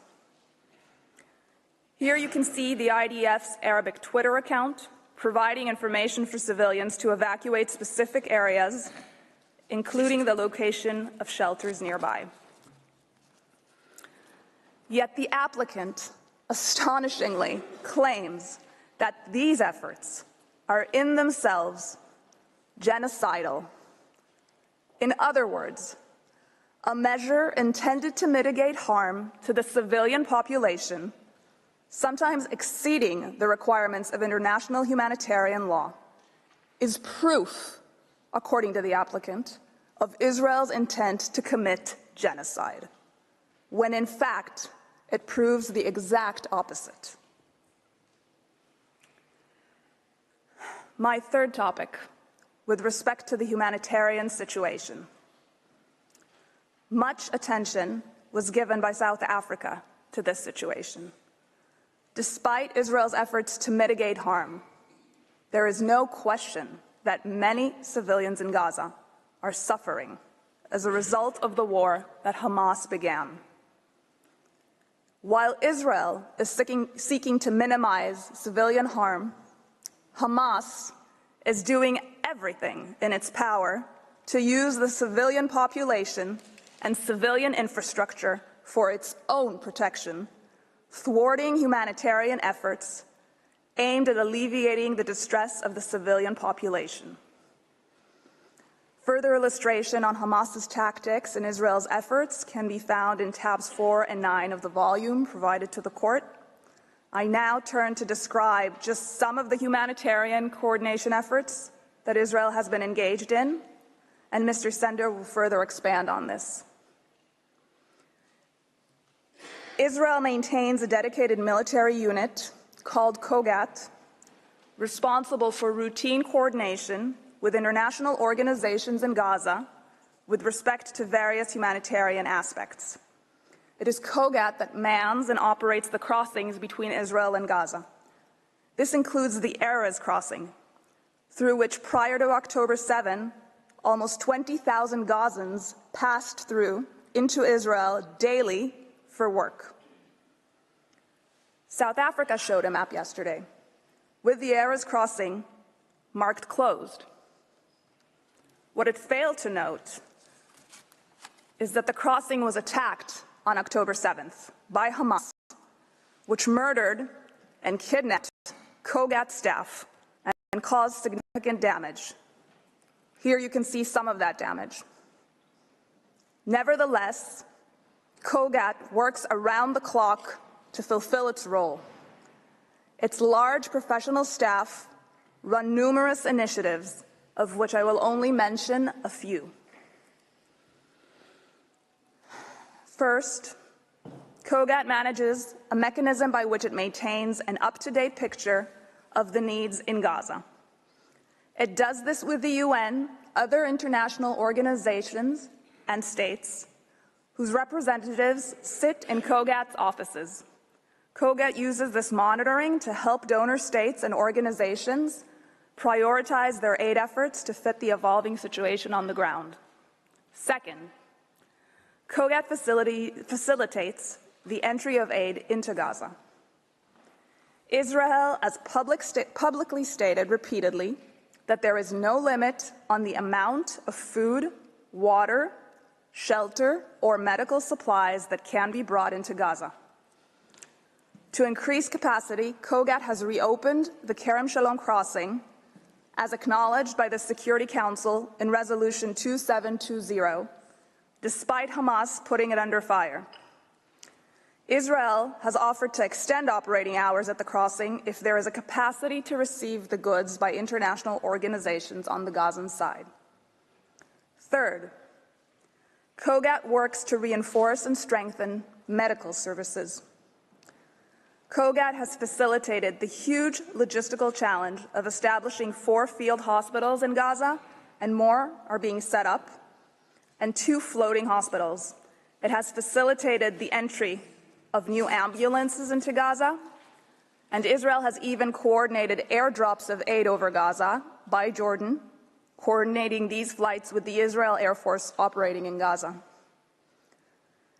This, of course, is not to say that nothing more can be done, or that there are no challenges to the humanitarian situation in Gaza.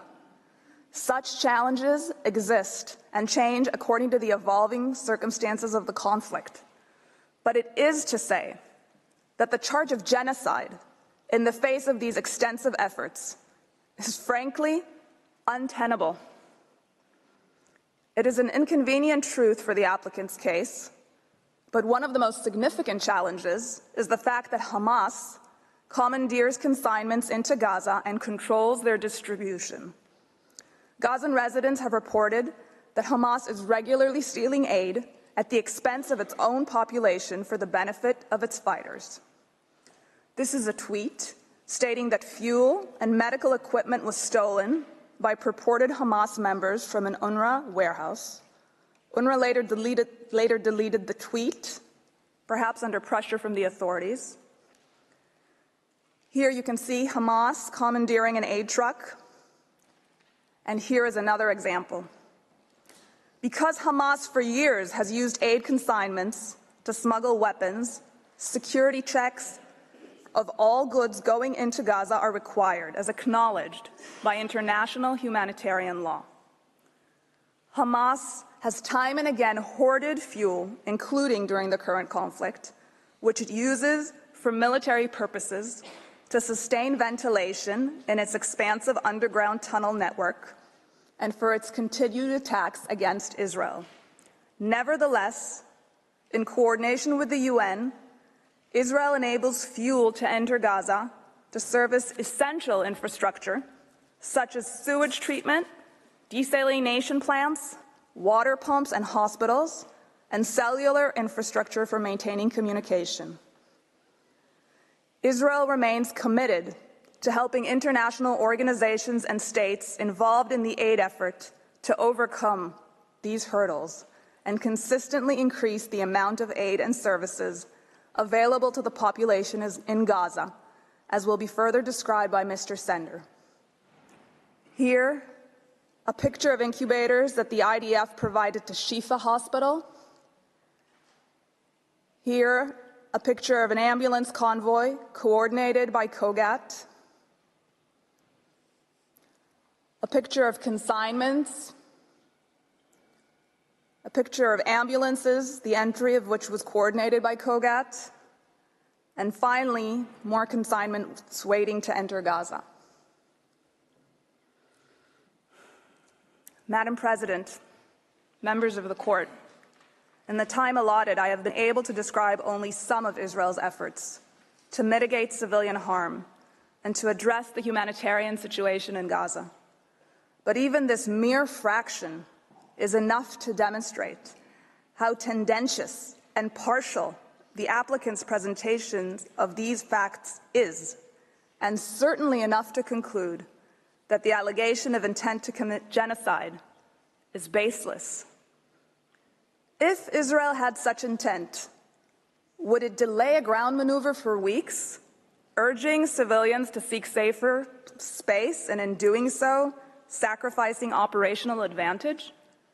Would it invest massive resources to provide civilians details about where to go, when to go, how to go, to leave areas of fighting?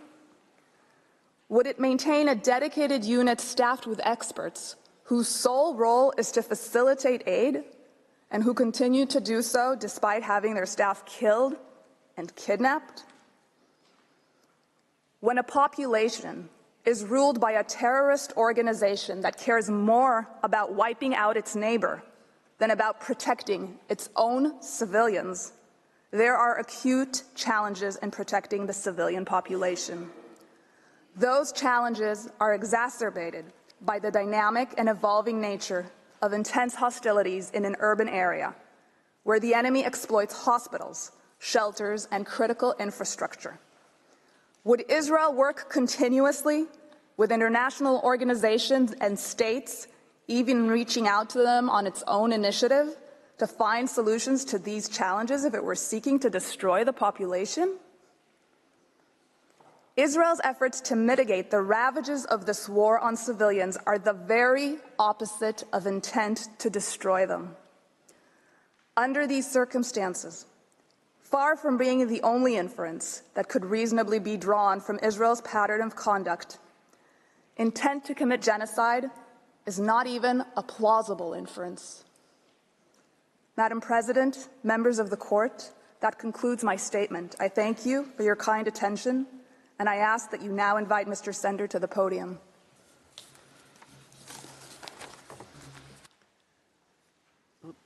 I thank Ms. Radwan, and I invite Mr. Omri Sender to address the Court. You have the floor. Thank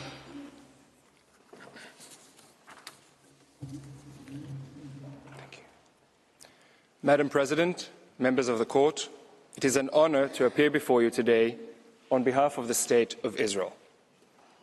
It falls to me to address the condition of risk of irreparable harm and urgency. This third condition is, of course, dependent on the two preceding ones. Professor Shaw and Ms. Radwan have already shown that the provisions relied upon by the applicant do not afford, even prima facie, a basis on which this Court's jurisdiction could be founded. They also showed that the rights asserted by the applicant cannot be regarded as plausible. It follows that the irreparable consequences cannot, in the present case, be caused by the alleged disregard of rights under the Genocide Convention. Again, this is not at all to say that the humanitarian situation arising from the present armed conflict is not grave. Civilians have been severely affected by the hostilities instigated by Hamas. Its systematic strategy of prosecuting war from under and within the civilian population exposes civilians to great risk, and it has brought about great suffering. Israel has done and is doing a great deal to alleviate this suffering in very challenging circumstances. In this regard, the factual account provided by the applicant is once again entirely one-sided. The application and request run no less than 84 pages, but they make hardly any mention of the extraordinary efforts undertaken by Israel and by a host of other states and international actors to improve the humanitarian situation. We again heard virtually nothing from the applicant on this issue yesterday. But this is a critical factor in the request before you. As Ms. Radwan has shown, it frustrates any attempt to establish the necessary special intent for genocide. It also bears upon the third condition established in your case law. Madam President, members of the Court, we know from your case law that the power of the Court to indicate provisional measures will be exercised only in exceptional circumstances.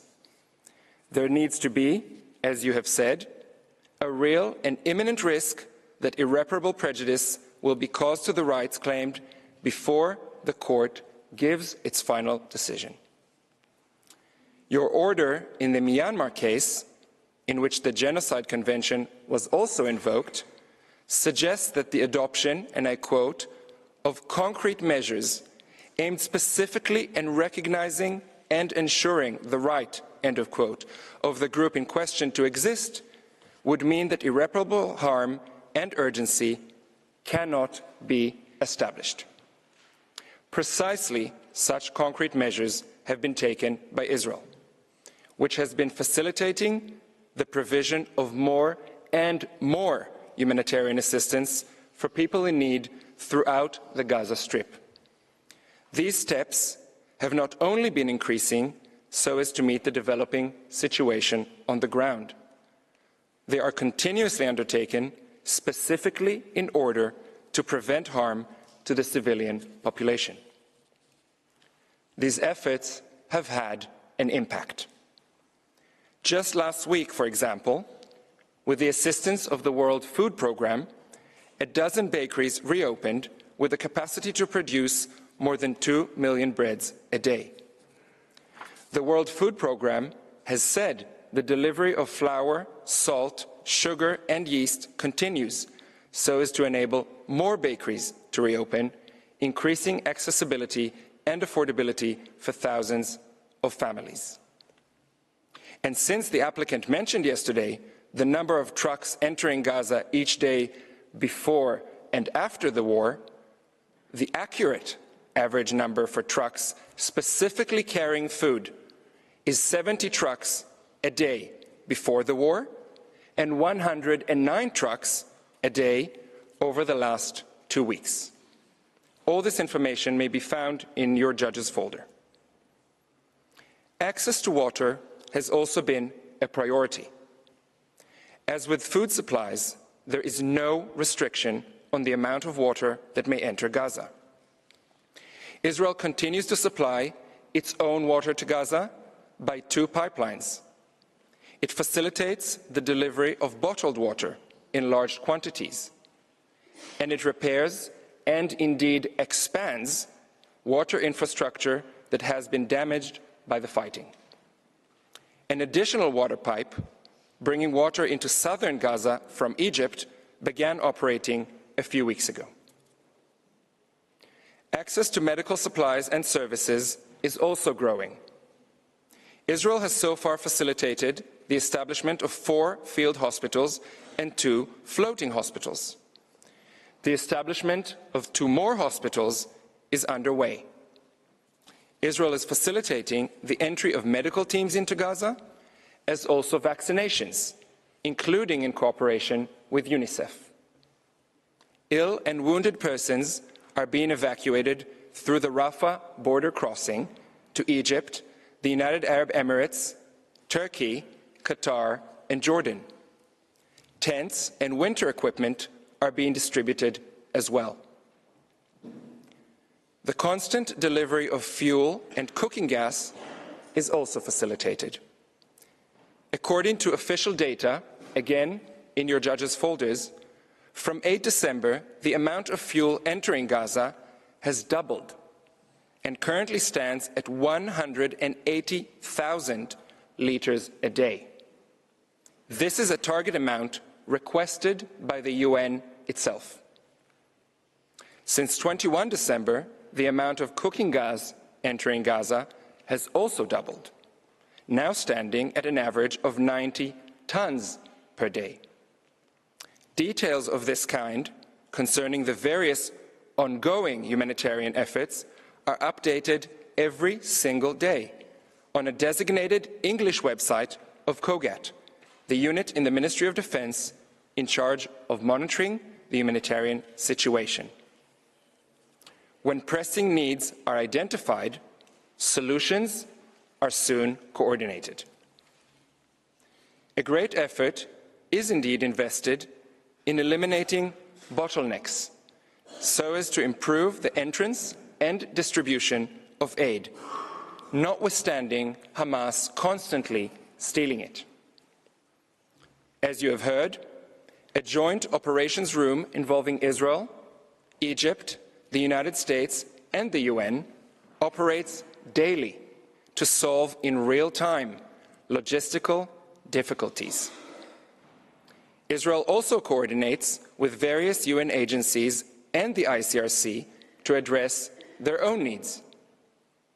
On 15 December, Israel decided to open its crossing at Kerem Shalom with the express intention to improve and upgrade the delivery of humanitarian assistance to Palestinian civilians in Gaza. That part of the government's decision is in your judge's folder as well. This has eased congestion at the Rafah crossing and helped facilitate the provision of greater amounts of aid. Israel facilitates air routes as well for parachuting aid directly into Gaza. Facilitating a maritime corridor is currently being considered with other states.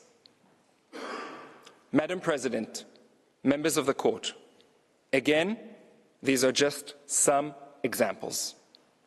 But they show that Israel, no doubt, meets the legal test of concrete measures aimed specifically at recognizing and ensuring the rights of the Palestinian civilians in Gaza to exist. It has been the daily work of numerous Israeli officials of various agencies to ensure that these and other steps are effectively carried out at a time when they and their families are themselves under constant attack. A determination that the multilateral, large-scale humanitarian effort is lacking, or that scaling up access of humanitarian relief to Gaza would be of no avail, as the applicant would have you believe, should not be made lightly. Madam President, members of the court, two additional elements warrant your careful attention. They too suggest that the condition of urgency is not as easily met as the applicant would have you believe. First, the scope and intensity of the hostilities has been decreasing. Israel's defense minister said last week that Israeli forces would be shifting from the intense maneuvering phase of the war toward, and I quote, different types of special operations. This statement, made in an interview to international media, is found at tab 16A of the volume submitted. This week, on 8 January, the spokesperson for the Israeli military confirmed that the Israeli campaign had already started a transition to fewer ground troops and fewer airstrikes. The war shifted a stage, he said. As you will see in tab 16B of the volume, he spoke of a new and less intense phase of fighting. He specifically mentioned that Israel will continue to reduce the number of troops in Gaza. 5 brigades, consisting of thousands of soldiers, have already been withdrawn from the territory. Second, the UN Security Council has only recently adopted a resolution for the specific purpose of alleviating the humanitarian situation. By Resolution 2720 of 22 December, which is found at tab 16C of the volume, the Council demanded the immediate and unconditional release of all hostages, as well as the delivery of humanitarian assistance at scale directly to the Palestinian civilian population throughout the Gaza Strip. More specifically still, the Council requested the Secretary General to appoint a senior coordinator in order to establish a UN mechanism for accelerating the provision of humanitarian relief consignments to Gaza. Contrary to what we heard yesterday, this resolution does not, and I quote, remain unimplemented. Close quote. A senior coordinator has been appointed and indeed began her work. The Council remains actively seized of the matter. Israel, for its part, is already working with the senior coordinator, and it has just this week coordinated the entrance of a UN delegation into northern Gaza in order to evaluate the situation and map the needs for a future return of Palestinian civilians. I recall in this connection that in the Aegean Sea case, the court found that it was not necessary to indicate provisional measures where the government in question showed willingness to act in accordance with the recommendations of the Security Council concerning the matter before the court. All these recent developments indicate that the facts as they presently exist do not call for awarding interim relief. They also suggest that the difference between the present case and earlier cases that have come before you are very clear.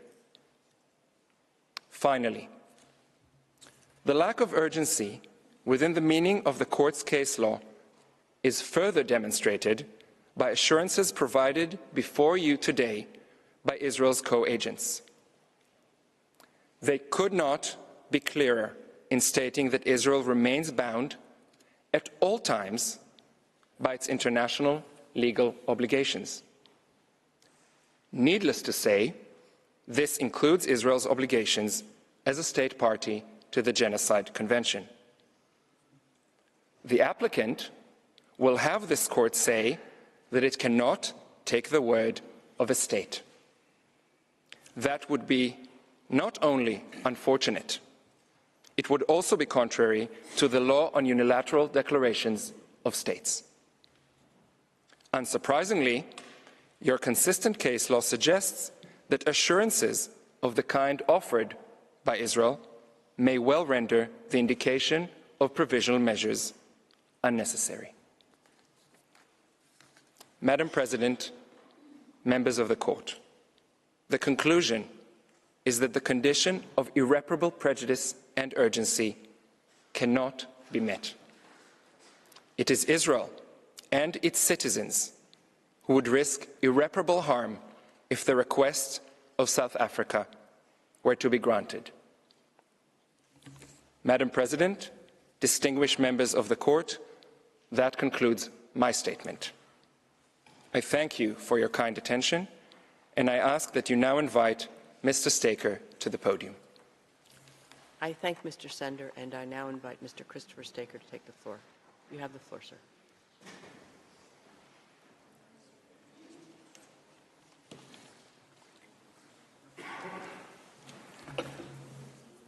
Madam President, Mr. Vice President, members of the court, it's an honor to appear before you again and to represent the State of Israel. You've now been addressed on why the conditions for provisional measures are not met. That being so, there's no need to examine the 9 particular measures that South Africa requests. Nonetheless, for completeness, I will address each in turn and show that their terms are unwarranted in any event. They go beyond what is necessary to protect rights on an interim basis and therefore also have no link with the rights sought to be protected. I start with the first and second requested measures. These would require immediate suspension of Israel's military operations in Gaza. This request is frankly astonishing. A request is made by a state not party to an ongoing conflict for provisional measures requiring unilateral suspension of military operations by one party to the conflict only, leaving the other party free to continue attacks which it has a stated intention to do. South Africa cannot argue that similar measures were granted in the Russia genocide case. That case was fundamentally different. In the Russia case, the legality of the military operation itself was in issue by reference to the Genocide Convention. Russia had claimed that its military operation was to prevent and punish genocide being committed in Ukraine. The court found it doubtful that the Genocide Convention authorizes a unilateral use of force in the territory of another state, and plausible that Ukraine had a right not to be subjected to military operations by Russia for that purpose. The result? Provisional measures could protect a plausible right not to be subjected to military operations. In this case, Israel does not rely on the Genocide Convention or Prevention of Genocide to justify its operations. The lawfulness of the operations themselves does not involve any interpretation, application, or fulfillment of the Convention over which the court has jurisdiction. As jurisdiction in this case is based solely on Article 9 of the Convention, the court cannot find that South Africa or Palestinians in Gaza have a plausible right of the kind in the Russia case. Article 41 of the statute empowers only such provisional measures as the circumstances require to preserve the respective rights of either party. In the Russia case, a suspension of military operations might have been necessary to preserve a right not to be subjected to military operations. But in this case, the right in issue is South Africa's claimed right to ensure observance of the Genocide Convention. It's absurd to suggest that the only way to ensure observance of the Genocide Convention in a military operation is to prevent the operation from being conducted at all, in order, according to South Africa, to secure the humanitarian response and avoid yet more unnecessary death and destruction. That goes beyond preventing genocide. South Africa appears to argue that the military operations as such are genocidal. But how has South Africa established a plausible claim that this is so? Mr. Hassim argued only that it's plausible, quote, that at least some, if not all, of these alleged acts fall within the Convention's provisions. How does at least some acts turn into the military operations as such? The pictures shown yesterday of various individual incidents, whatever they may or may not say about those incidents, are not evidence of the intent of the military operations as a whole. Professor Shaw has addressed you on why the statements of holders of official positions relied on by South Africa do not establish a plausible claim of genocidal intent. The inevitable fatalities and human suffering of any conflict is not of itself a pattern of conduct that plausibly shows genocidal intent. These provisional measures are therefore not within the court's power under Article 41 of the statute. They go well beyond anything required to preserve the specific rights in issue, namely the observance of the Convention in military operations. They seek instead to shut down the military operations themselves. The requested measures seek to reverse the Bosnia case. When provisional measures were ordered in that case, the armed conflict was still in progress.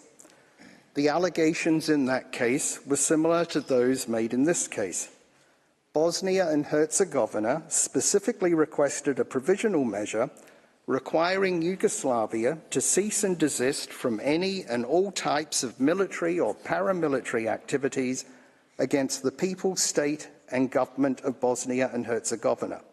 But the court did not grant it, even though, unlike in this case, an ongoing genocide was said to be in progress on the territory of the very state seeking provisional measures, and both parties to the conflict were parties to the case. The court said expressly that it refused because such a measure would be for the protection of a right that could not form the basis of a judgment in exercise of jurisdiction under the Genocide Convention. There is no reason to depart from that case law. In any event, provisional measures cannot be indicated if, as in this case, they would cause irreparable prejudice to the respondent or are out of proportion with the protection that they're intended to give to the applicant. The fact is that provisional measures impose burdens on the party to which they are addressed in order to protect potentially non-existent rights of another party. It would be contrary to the sovereign equality of states for such burdens to be imposed without regard to their effects on the state to which they are addressed. As Judge Abraham said in the pulp mills case, in a request for provisional measures, the court is faced with conflicting rights claimed by the respective parties and cannot avoid weighing those rights against each other. In the Financing of Terrorism Convention case, Judge Tomka said that the court, when considering requests for provisional measures, is expected to weigh and balance the respective rights of the parties. He went on to note, citing specific examples, that this requirement has been observed in the court's practice. The court has made clear in other provisional measures orders that it must preserve the respective rights of both parties. Its established jurisprudence is that Article 41 of the statute, quote, has as its object the preservation of the respective rights claimed by the parties, unquote. That is to say, both parties. The respective rights to be preserved are thus not only the plausible but yet to be determined rights claimed by the applicant, but also the plausible and yet to be determined rights of the respondent to engage in conduct that provisional measures would restrain. Other international dispute settlement fora also balance the interests of both parties when ordering provisional measures. Already a century ago, a mixed arbitral tribunal recognized a principle that the possible injury to the addressee of provisional measures must not be out of proportion with the advantage which the claimant hopes to derive from them. The Institute of International Law has now recognized a general principle of law that international and national courts and tribunals may grant interim relief and, as a requirement for such measures, that the risk of injury to the applicant must outweigh the risk of injury to the respondent. This principle is also recognized by other international dispute settlement mechanisms. Other principles applied when indicating provisional measures are that none of the parties can be put at a disadvantage, that measures should not go beyond what is necessary to achieve their end, that the measures must not cause irreparable prejudice to the rights of the respondent, and that any impression of bias must be avoided. These principles are all aspects of the most basic and elementary duty of the court to ensure equality between the parties. Article 41 of the statute states that provisional measures are to preserve the respective rights of either party. It does not refer solely to the rights of the applicant for provisional measures. Not to apply such principles would be absurd. Suppose that the Genocide Convention and the court had already been in existence during the Second World War, and that the Allied powers were all parties to the Convention without reservation, while the Axis powers were not. Suppose that a neutral state had brought proceedings against the Allied powers, alleging breaches of the Genocide Convention and their conduct of hostilities, and requesting provisional measures requiring the Allies to cease hostilities immediately, invoking pictures of civilian fatalities and suffering in the war as a plausible claim. Such provisional measures would have required the Allies to surrender to the Axis powers, even though the case against them might later have been held to be wholly unfounded, without any consideration by the court of whether genocide was being committed by the Axis powers. Provisional measures must have their limits. Could a provisional measure require a state to change its government or to vote in a particular way in the General Assembly? The answer must be no. Can provisional measures require a state to refrain from exercising a plausible right to defend itself? The answer must be the same. In this case, the balancing of interests must take into account the following. First, Hamas is considered to be a terrorist organization by Israel and other states. Second, it's undisputed that on 7 October, Hamas committed on Israeli territory a large-scale terrorist attack. This is continuing. Third, Israel's right to conduct the military operations in exercise of its right to defend itself has been recognized internationally. Fourth, Israel is committed to complying with international humanitarian law. And fifth, Israel is taking steps to alleviate the humanitarian situation. The co-agents and other counsel have and will address you on this. Sixth, this is not a case where provisional measures could require both parties to a conflict to exercise mutual restraint. They would not be binding on Hamas. Seventh, Hamas has made clear its intention to carry out continuing attacks against Israel and its citizens. Eighth, provisional measures would deprive Israel of the ability to contend with this security threat against it. More rockets could be fired into its territory, more of its citizens could be taken hostage, raped and tortured, and further atrocities could be conducted from across the Gazan border, but provisional measures would prevent Israel from doing anything. Ninth, provisional measures would end attempts to rescue those already taken hostage. 10th, suspension of military operations would give Hamas space to preserve and build its capabilities, enabling it to pose an even greater threat and to use remaining hostages as bargaining chips. If granted, the result would be this: an organization recognized internationally as terrorist has committed a terrorist atrocity in the territory of a state. And a third state now seeks an order from this court that would prevent the attacked state from responding, but which would impose no obligation on those responsible for the attack. The requested measures would not put an end to the conflict, but only to military operations by one party to the conflict. These measures would assist the other party and encourage the commission of further terrorist attacks.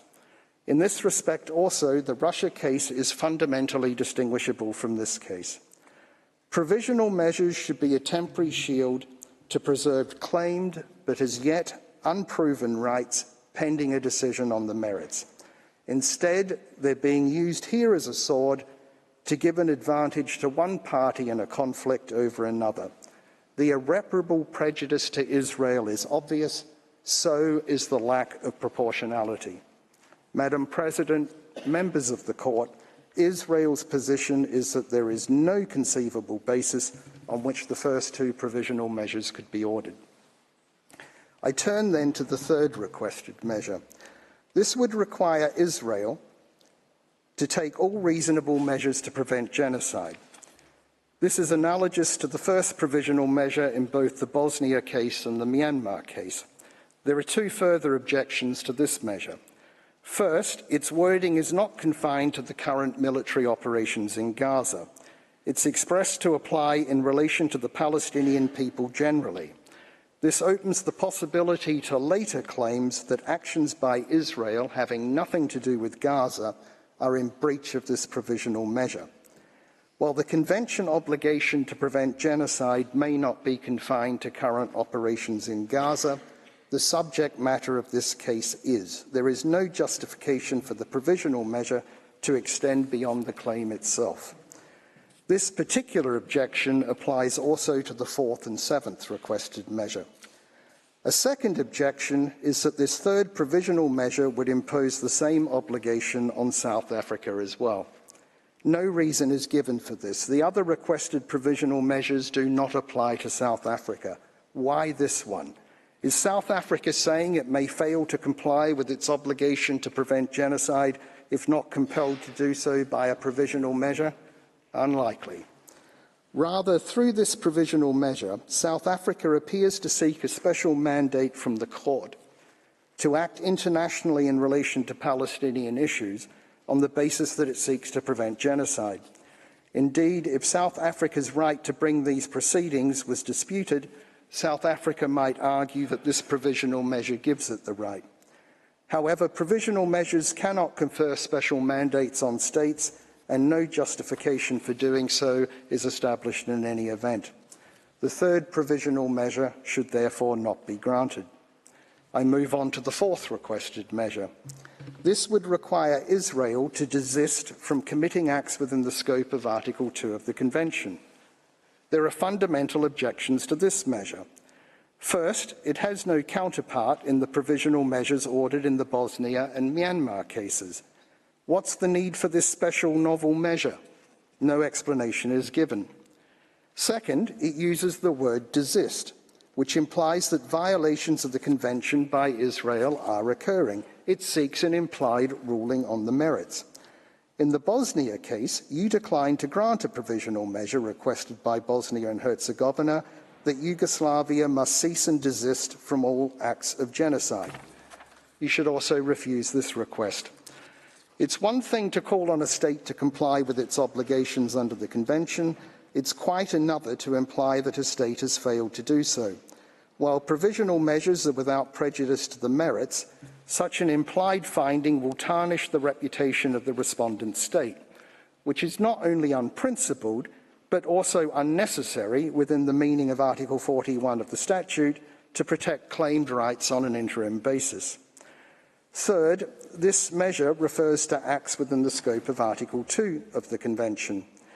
Now, although an act is not within the scope of Article 2 unless it's committed with genocidal intent, the proposed wording leaves scope for South Africa subsequently to argue that the words mean only the acts themselves, whether committed with genocidal intent or not. On that interpretation, the effect would be to shut down Israel's military operation. Every killing or wounding of an opposing combatant by Israeli forces, every collateral civilian casualty, no matter how lawful under international humanitarian law, would be a breach of this provisional measure. Even security checks by Israeli forces of humanitarian aid entering Gaza, in accordance with international humanitarian law as recognized by Security Council Resolution 2720, might be argued to be a breach. The request for this measure should be rejected for the same reasons as the first and second measures. I next address the fifth requested measure. This specifies types of acts to be regarded as deliberately inflicting conditions of life calculated to bring about physical destruction for purposes of the fourth provisional measure. This measure is also objectionable. First, it's not a freestanding measure, but an elaboration of paragraph C of the fourth measure. If the fourth measure is not granted, then the fifth measure falls away. Secondly, no analogous provision is found in the provisional measures order in the Bosnia and Myanmar cases, and no special need for such a new measure is established. Third, it again uses the word desist. Fourth, it seeks further impermissible implied rulings on the merits.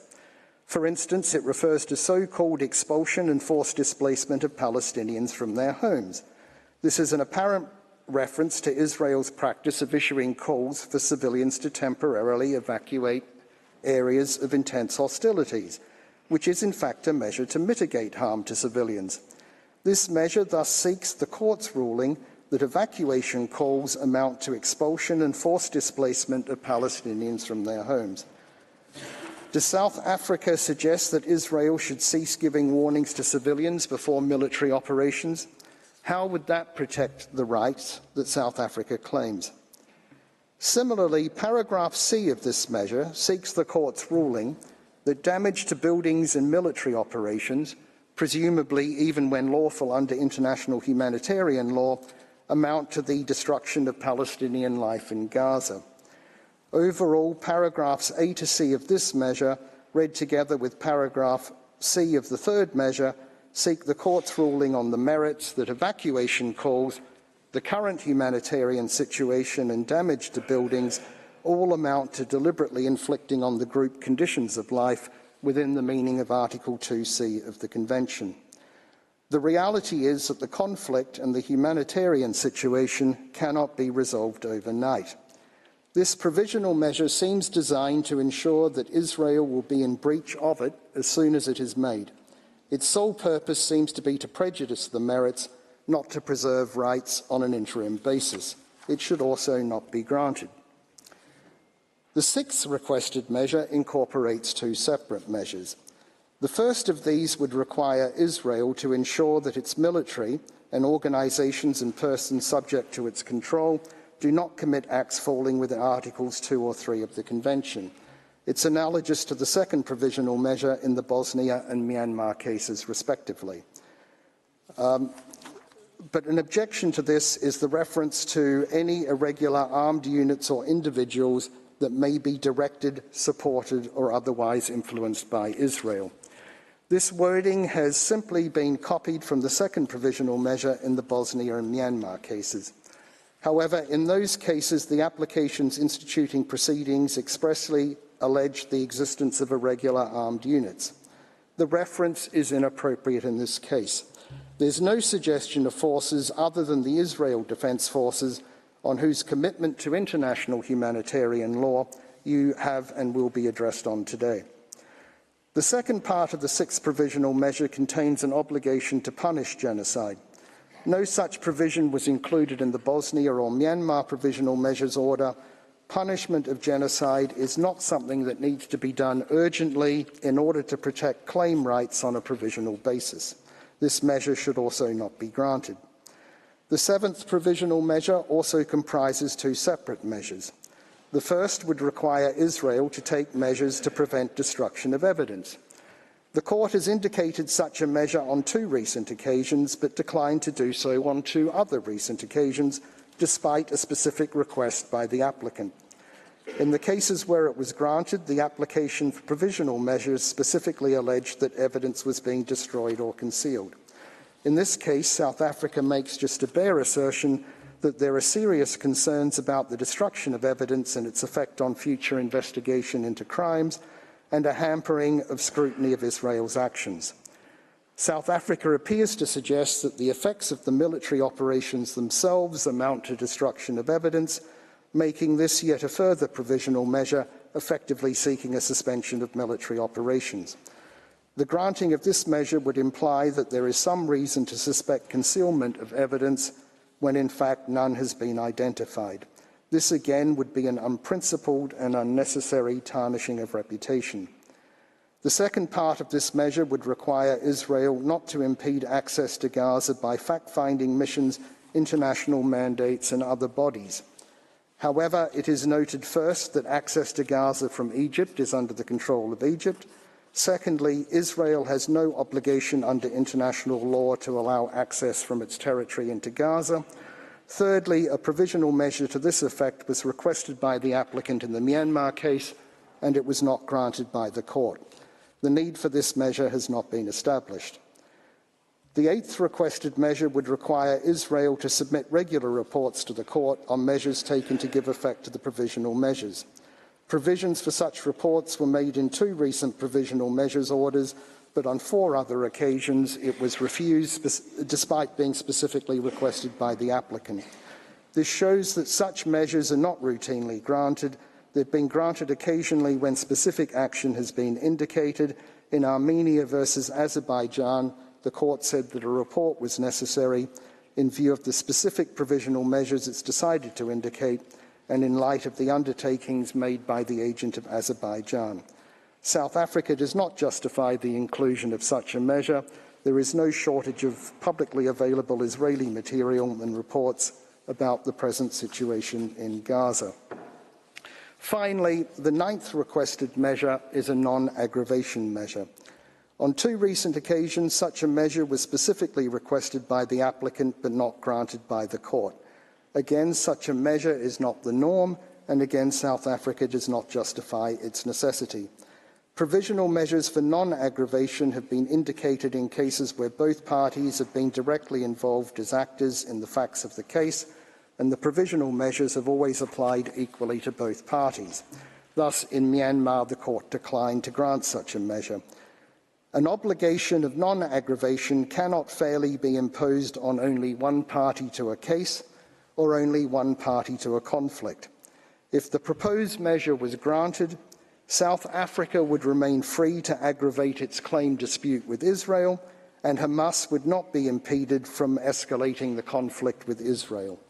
The only purpose of this provisional measure appears to be to prevent Israel from responding to any such escalations.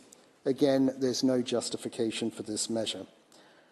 Madam President, members of the Court, that concludes my arguments on the inappropriateness of the specific measures requested by South Africa. I thank you for your careful attention. I invite you to call on Mr. Noam, co-agent of Israel, to conclude Israel's arguments. I thank Mr. Staker, and I now invite the co-agent of Israel, Mr. Gilad Noam, to address the Court. You have the floor, sir.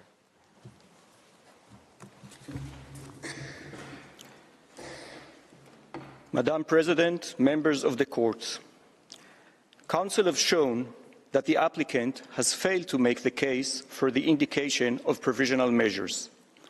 More specifically, 1. The Court lacks prima facie jurisdiction, as the applicant has not shown any dispute between itself and the respondent at the time the application was submitted. Indeed, it tried to mislead the Court into believing that one had existed. 2. The applicant has failed to meet the condition of plausible rights to be protected in the present circumstances. 3. The simple reality is that the events which are the subject of these proceedings are occurring in the framework of a war instigated by Hamas, governed by the legal framework of international humanitarian law. They do not fall within the remit of the Genocide Convention. 4. The standard of irreparable harm and urgency is not met either. Israel is constantly taking concrete steps, together with others, to address the humanitarian situation in Gaza.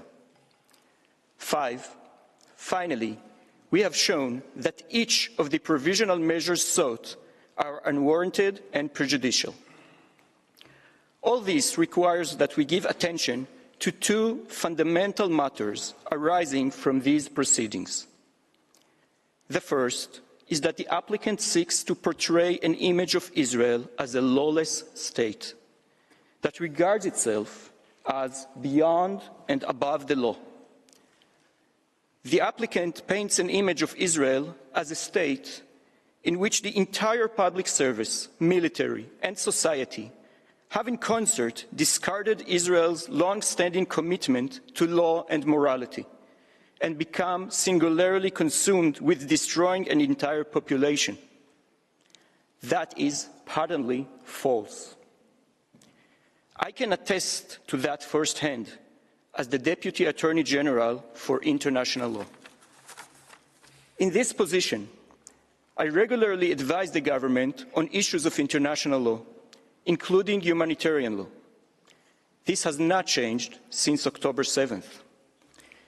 The conflict with Hamas poses serious operational and legal challenges.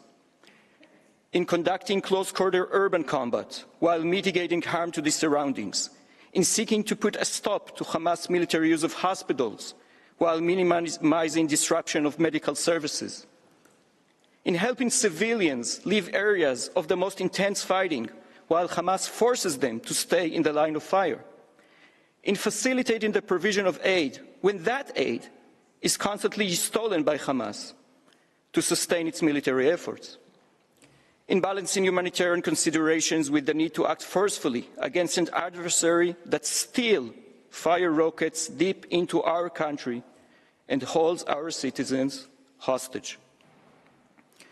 As the authority responsible for international law advice to Israel's government and cabinet, I can attest that in contending with these challenges, Israel remains committed to international law. When the cannons roar in Gaza, the law is not silent. This has been the case since Israel's establishment in 1948, the same year the Genocide Convention was adopted. Israel's commitment to the rule of law has remained steadfast throughout our history, despite the complex challenges we face as a nation. It reflects the commitments made at the time the state was established, as reflected in our Declaration of Independence, which makes express reference to the principles of the Charter of the United Nations. In 1948, too, Israel was at war, forced upon it.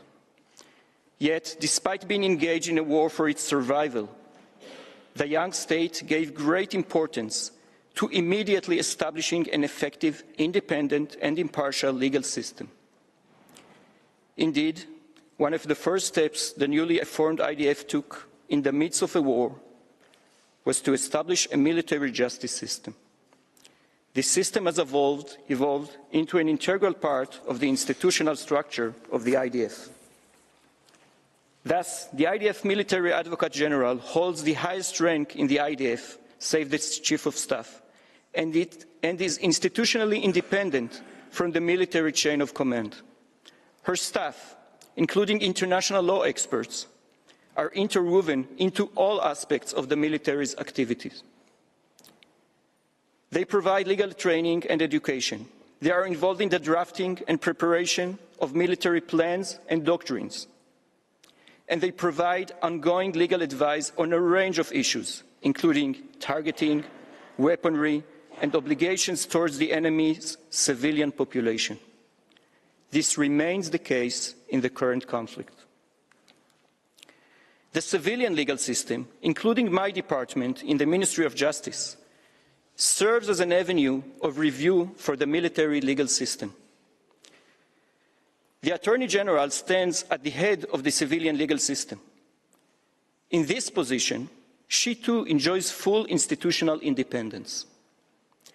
At all times, the doors to Israel's courts, including Israel's Supreme Court, remain open. This court is widely acknowledged for its willingness to consider issues pertaining to the conduct of hostilities, including ongoing hostilities. Indeed, during the current conflict, the court has already considered petitions on different aspects of the war. Israel's legal system also ensures accountability. The IDF has a robust law enforcement system. It also maintains an independent mechanism for examining and investigating alleged violations of international humanitarian law. This mechanism is subject to review and oversight by the civilian justice system, including the Supreme Court. This system has been structurally strengthened over the past decade, including by consultations with like-minded states and international experts.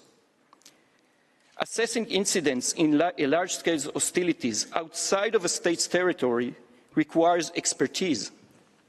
Our system is provided with substantial resources and authority to fulfill its mission. The military mechanism is already reviewing incidents relating to the current conflict. The rule of law remains a foundational pillar of the State of Israel. The applicant defames not only Israel's leadership, but also Israeli society. Misrepresenting a selective assortment of statements to suggest genocidal intentions and the abdication of core moral values. Israel's counsel, Professor Shaw, addressed this claim.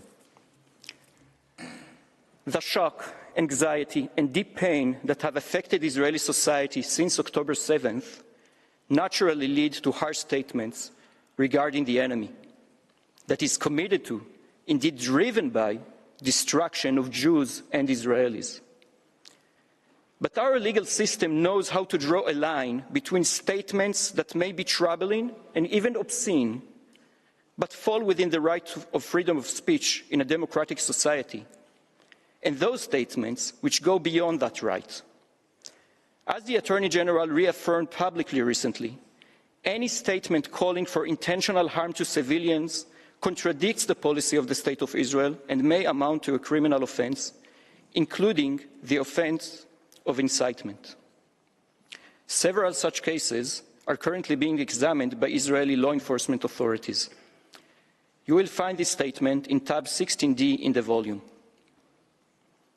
Madam President, members of the Court, a second general matter we alluded to is the broader implications of this application for Israel and the wider international community. As we have shown, this case concerns a large-scale armed conflict with tragic consequences for civilians on both sides. Yes, there is a heart-wrenching armed conflict. But the attempt to classify it as genocide and trigger provisional measures is not just unfounded in law. It has far-reaching and negative implications that extend well beyond the case before you. Ultimately, entertaining the applicant's request will not strengthen the commitment to prevent and punish genocide, but weaken it. It will turn an instrument adopted by the international community to prevent horrors of the kind that shocked the conscience of humanity during the Holocaust into a weapon in the hands of terrorist groups who have no regard for humanity or for the law. If ever resort to force in self-defense against an enemy hiding behind civilians can be portrayed as genocide and trigger provisional measures, an inevitable tension will be created between the Genocide Convention and states defending themselves against the ever-increasing capacities of terrorist organizations. Doing so would also signal to terrorist organizations that they can commit war crimes and crimes against humanity and then exploit this court to obtain protection. For us, provisional measures would lead to a perverse situation. It would effectively allow Hamas to continue attacking the citizens of Israel, to hold 136 hostages in unbearable conditions, to keep tens of thousands of displaced Israelis from returning to their homes, and essentially to promote its plan to massacre as many Israelis and Jews as it can. Madam President, members of the court, in living memory of the atrocities that gave birth to the term genocide, in the aftermath of which the State of Israel was founded, we are witness to a concerted and cynical effort to pervert the meaning of the term genocide itself. The Genocide Convention is too important a foundation in humanity's aspiration to defeat barbarism and evil to be belittled in this way. And the faith that has been placed in international law and its institutions is too cherished an asset to be squandered.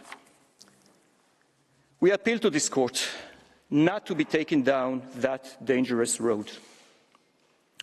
Madam President, members of the court, for all the above reasons, Israel requests the court, in accordance with Article 60, paragraph 2 of the rules of the court, for the reasons given during the hearing of January 12, 2024, and any other reasons the court might deem appropriate. 1, to reject the request for the indication of provisional measures submitted by the applicant. 2, to remove the case from its list. Madam President and members of the court, that concludes Israel's observations. Thank you for your kind attention.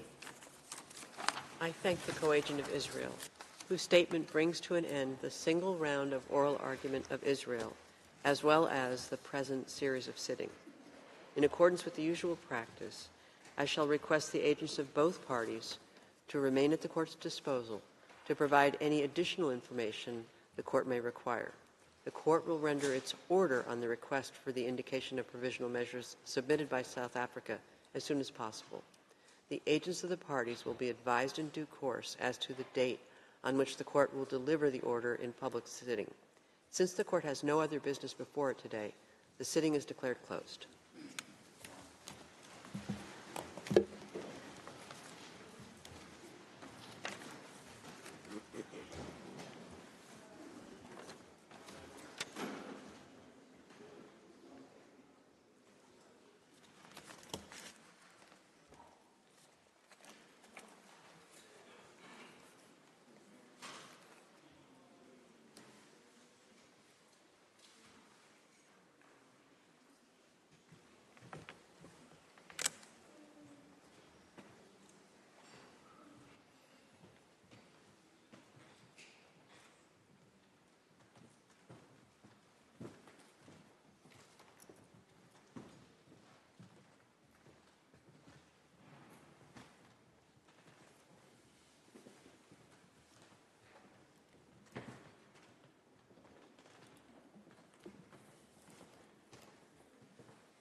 Sie hörten von Domenico Scarlatti die Sonate in E-Dur in einer Interpretation von Patrizio Mazzolla.